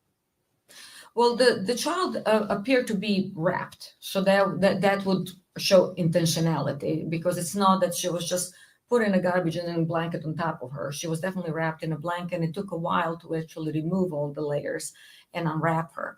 So the way how she was found shows intentionality. As far as the changes on the blanket, one thing that happens with the wet decomposition and the fluids kind of creating, things do become kind of slippery in a way. So there was definitely some shift in the layers from the wet decomposition.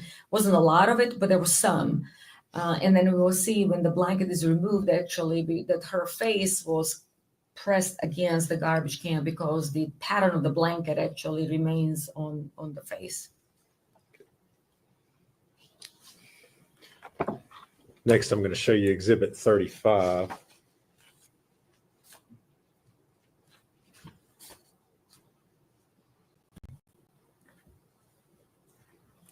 So the Exhibit 35, now the layers of the blanket that are further removed.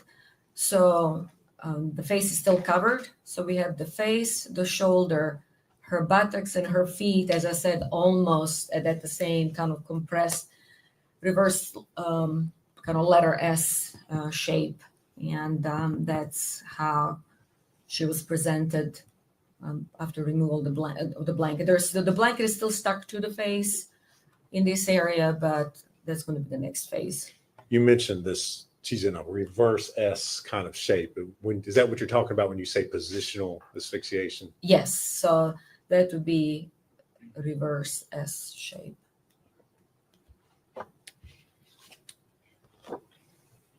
Next, I'm going to show you Exhibit 36.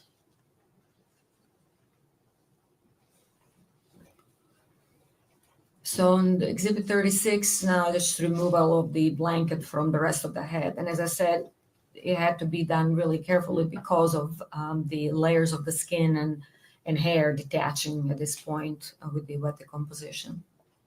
All right. Can you tell anything in regards to the onesie that she's wearing in that particular picture? I'm sorry? The onesie, the clothing that she's wearing. Yeah, the onesie actually was unzipped, and there was also a diaper on the body. And that was one of the questions, is that would that indicate what really kind of transpired? I mean, it's hard to tell, except that, of course, onesie was completely unzipped, which was unusual for a child who's just, let's say, hypothetically dying in her sleep.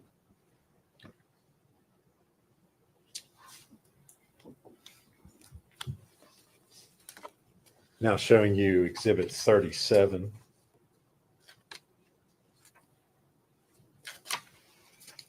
So Exhibit 37 actually is now next phase. The blankets, the covering, the foil, everything is removed. The onesie is unopened. And then actually this is her kind of side in the front of the face. The facial feature actually can almost completely disappear because they're so flattened against the side of the trash can. And there was a lot of kind of pupae. There was no maggot activity, which would essentially help potentially with some timing of the postmortem interval, because from what I reviewed and from what Dr. Schmidt described, we didn't really see direct maggot activity. So they did not injure or damage the body to that extent yet.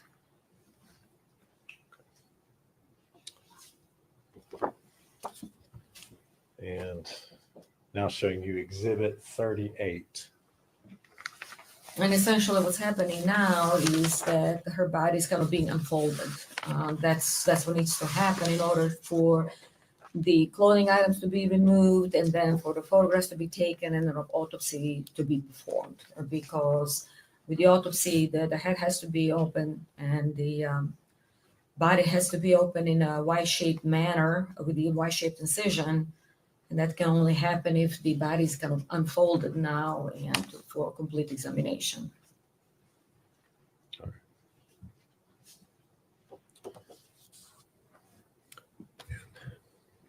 Dr. Milnik, did you, as part of your review of the records in this case, review the child's pediatric records? Yes. Do you see anything in there that would indicate to you that she would have died from something that was medically related, any medical conditions?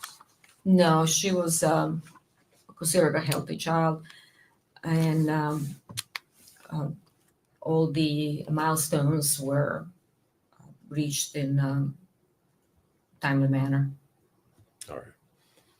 And what about the possibility of her dying from some sort of rollover death? So she was not an infant anymore. So she already be in a kind of toddler stage, and I've never seen overlaying on a child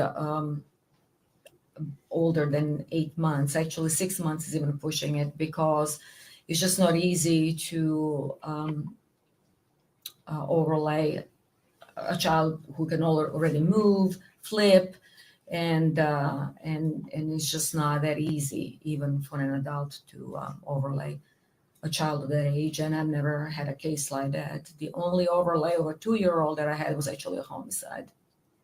All right. Dr. Milnik, are you aware whether the state of Tennessee Department of Health maintains statistics on rollover deaths as far as the age of children in Tennessee? Yes. And have you had an opportunity to review those statistics? Yes. How many children last year under the age of, or over the age of 12 months died of rollover deaths in Tennessee? None. How many children in the last 10 years over the age of 1 in the state of Tennessee died from rollover deaths? So we all of those we call like unsafe sleeping environment. That's a none of the children who died of overlaying, rolling over, unsafe sleeping environment were older than a year.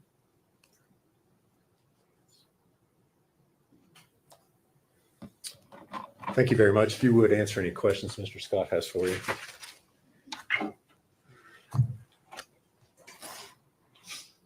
Do you want any of these photos? No. Okay.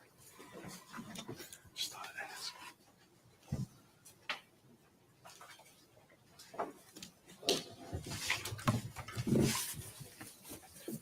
Good afternoon, Dr. Milnik. How are you? Good afternoon.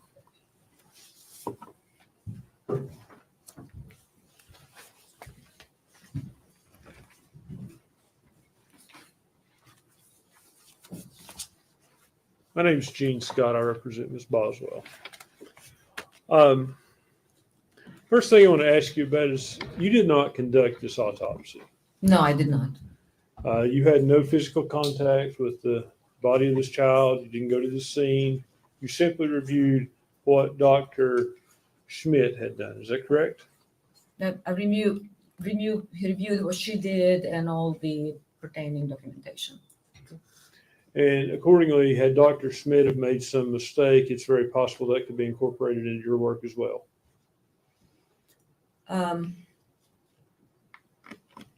That's a very complex question. I cannot answer yes or no. May I explain? Sure. So the point of having an autopsy report is to objectively describe the findings. And then the only subjective part of the autopsy report, the conclusion as to what happened, that's essentially Dr. Schmidt, in this case, conclusion as to what the child died of, cause and manner of death.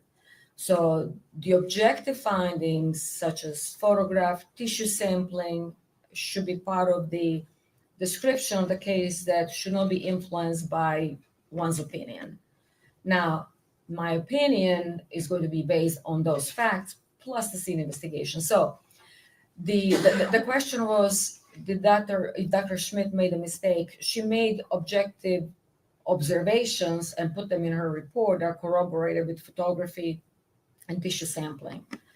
So anyone reviewing the case can come up with his or her own conclusion as to cause and manner of death. So if she made some wrong observations that are mismatched with the photographs, autopsy photographs, scene photographs, then I should be able to notice that and comment on that, but I haven't noticed any mismatches. So essentially, her conclusion as to the cause and manner of that is that's her subjective thing. I followed my own kind of line of reasoning and conclusion reviewing based on not just her report, but the scene photographs and autopsy photographs, which are documented for posterity, and anyone can review them and come up with the objective kind of a conclusion as to cause and manner of death. So the short answer would be, if she made mistake with observations, I should be able to identify that in the photographs, and I didn't. Were there photographs of the internal organs? The photographs of the internal organs were not available. We frequently don't take those during autopsies, but we do sample organs to look under the microscope, and that was done. Okay. Now, you described this was a diagnosis of exclusion. Can you explain what that means? So by saying asphyxial deaths are frequently diagnosed exclusion means that we found an individual in a position that prevents breathing, but there is no mark on the body. And I've done thorough investigation. Unlike in this case, there are plenty of marks on the body. But what we say with the diagnostic exclusion, for example, is that if I have a drowning victim and I have absolutely nothing else on the autopsy, no heart attack, no evidence of seizure, no evidence of trauma, no evidence of drugs, well, the only now conclusion is that I excluded everything else, and therefore drowning as a part of the asphyxial death is the cause of that. So that's what I meant by diagnosis of exclusion. Okay. In this case, as it relates to the medical reasons contained in the autopsy, and I'm not talking about where the child is found at the scene, but the medical conclusions, were you able to come up with a cause of death? So there was no other reason for this child to be dead because there was no evidence of infection or or tumor or anything like that was identified at the time of the autopsy. And the review of the medical records, which is always mandatory for the forensic pathologist to review medical records, birth records, pediatric records, did not indicate that anything was wrong with the child, such as seizures or anything of that sort. So this child had no objective way or reason to be dead. And as I said, the tissues were sampled, and even with decomposition that sets in the organs, if there is some major infection in the body, it would have been identifiable, and it was not there. Okay. What is sudden infant death syndrome?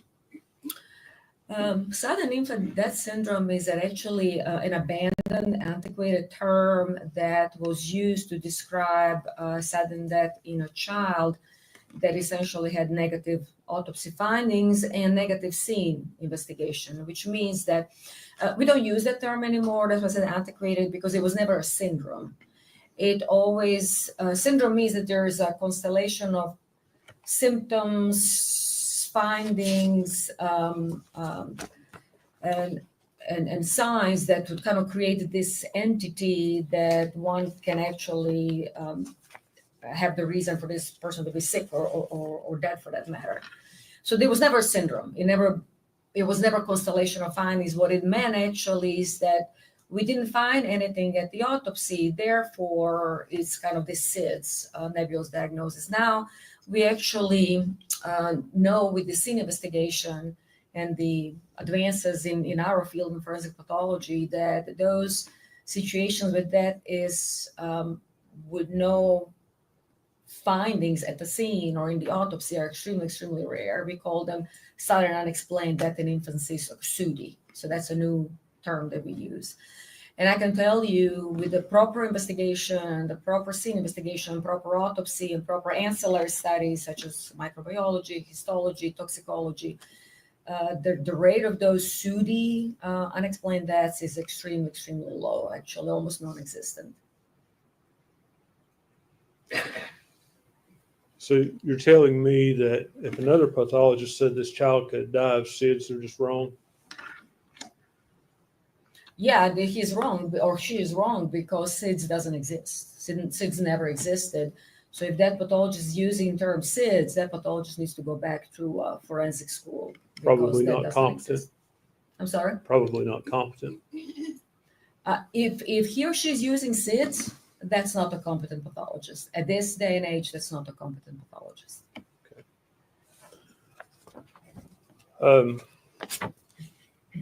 What did you call it? The new syndrome? But it's actually not really a syndrome. It's a sudden unexplained death in infancy or unexpected death in infancy. Means that we exhausted all the investigative capacity and thoroughly done autopsy with sampling and ancillary studies, and we found absolutely nothing.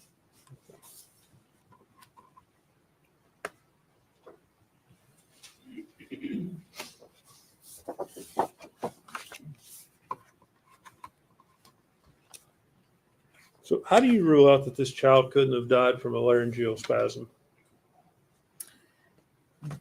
Because laryngeal spasm needs to have a reason for that to happen, and I've never had a case of a laryngeal spasm in a otherwise healthy child. And laryngeal spasm is basically something that somebody would give a diagnosis or the reason for a child to be dead when they're really trying to kind of come up with stuff and create some new category. That's pretty much it. Gastroesophageal reflux, that can lead to a laryngeal spasm, can it not? But that would not. Yes or no, can it lead to that? And then explain. That's actually not something that is described in the forensic pathology field. Laryngeal spasm would not necessarily kill a child. But could it kill a child? No, I've never seen it. Could it? I've never seen it.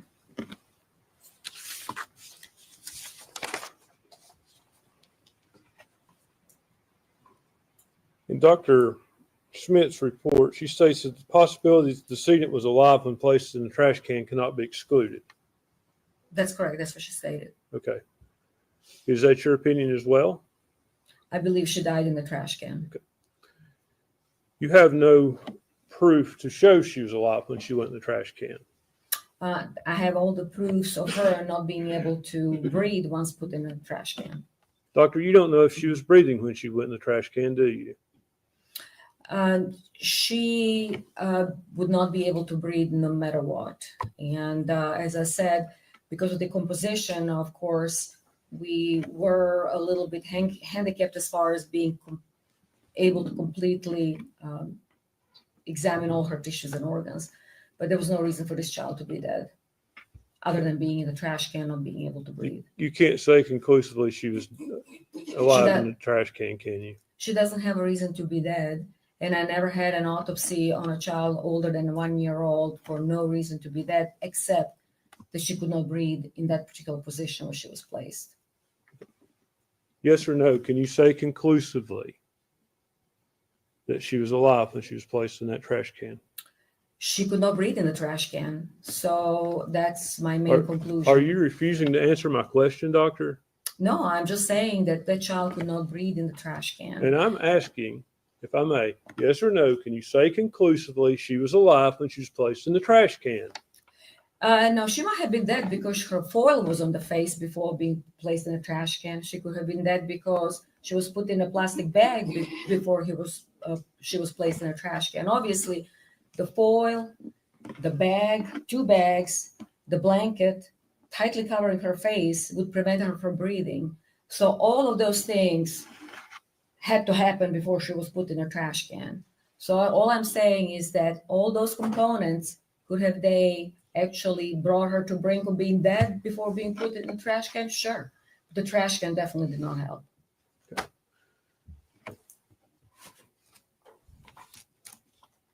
You can't say conclusively she was alive while she was wrapped in that blanket or tinfoil, can you? She would have definitely died with a tin foil and the bag and the blanket. And there was no reason to put all of those things and tightly apply to her face and her body unless she was alive. You can't say conclusively that she was alive when she was wrapped, yes or no.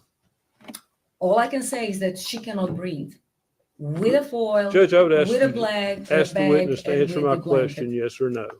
Doctor, you need to answer his questions. He's asking yes or no questions. You can explain afterwards if you want to, if you feel the need to. But you do have to answer his questions directly. So I'm sorry, what was the question? You can't say conclusively that that child was alive when it was wrapped in the blanket and when it was wrapped in tinfoil.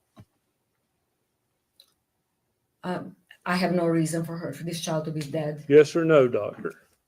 Nobody can tell exactly of the state of her body except that she cannot breathe with the foil and the bag. and Judge, the I would trash can and ask the blanket. court to instruct the witness to answer the question, yes or no, and then explain.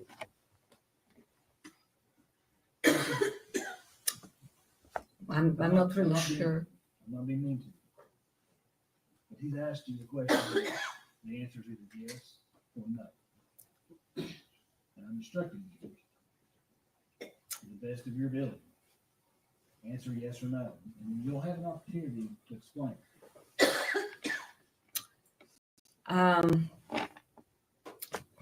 For a forensic pathologist, it's hard to answer that question, yes or no, but nobody can guarantee or say with certainty what really happened to this child prior to the foil being put on her face. So you can't say whether she was alive or dead, can you? She has no reason to be dead, other than Judge, that. this witness is being evasive. May we approach?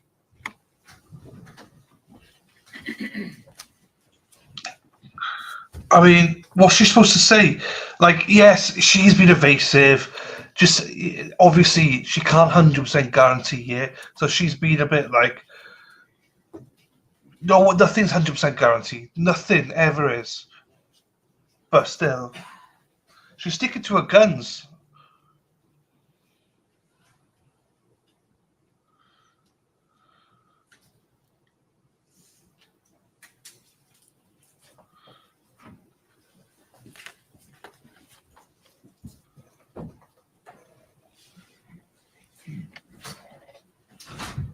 All right.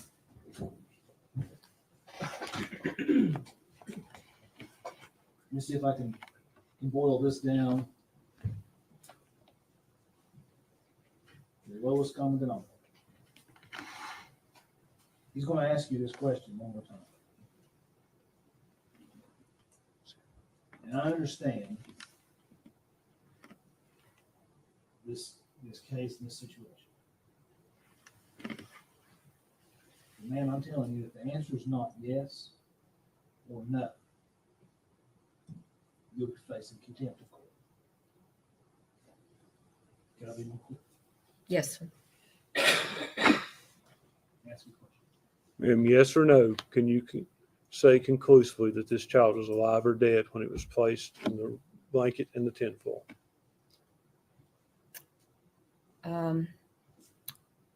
The blanket, tin foil, the trash can, which one? Okay, the answer is no. She could have been murdered a different way. Thank you, doctor. Redirect. 1 second, Judge. That's why you have to just answer it. It's obviously no. Just answer no. You know that. You know.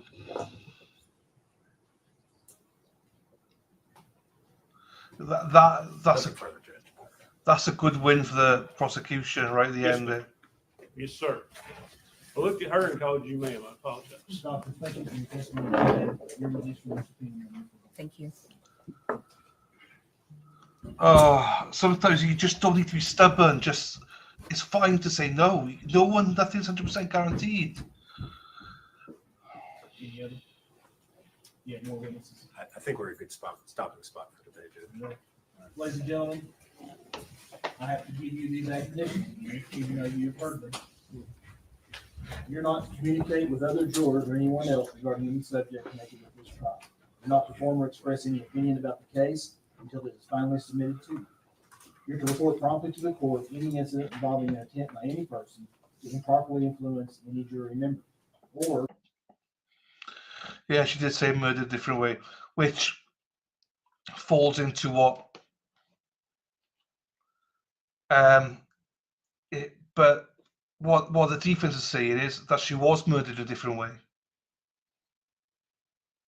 Do you know what I mean? That's what the defense wants. That's exactly what the defense wanted, for her to say she could be murdered a different way. So it wasn't the defendant, it could be somebody else. See you later, Hack. Anyway. Oh, sometimes, you know, you quick. Anyway, it doesn't matter in the grand scheme of things because she's still going to be convicted. But you know anyway, fuck it. All right, everybody. We shall see you all tomorrow morning. 8:45. I'm so tired right now, so I'm gonna go do some bits. I've set them everything up, but it is what it is. I just think that's a shit ending for the. Anyway, fuck it. Nothing we could do. Okay, everybody, thank you so much for being here as always, people. Love you to bits, and I will see you. Oh, Burger Sleuth, not now, man. Fucking hell. Catch you all later, and we shall see you. Hang on. See you tomorrow morning, 8:45. Love you all. Take care. Ta-ra. And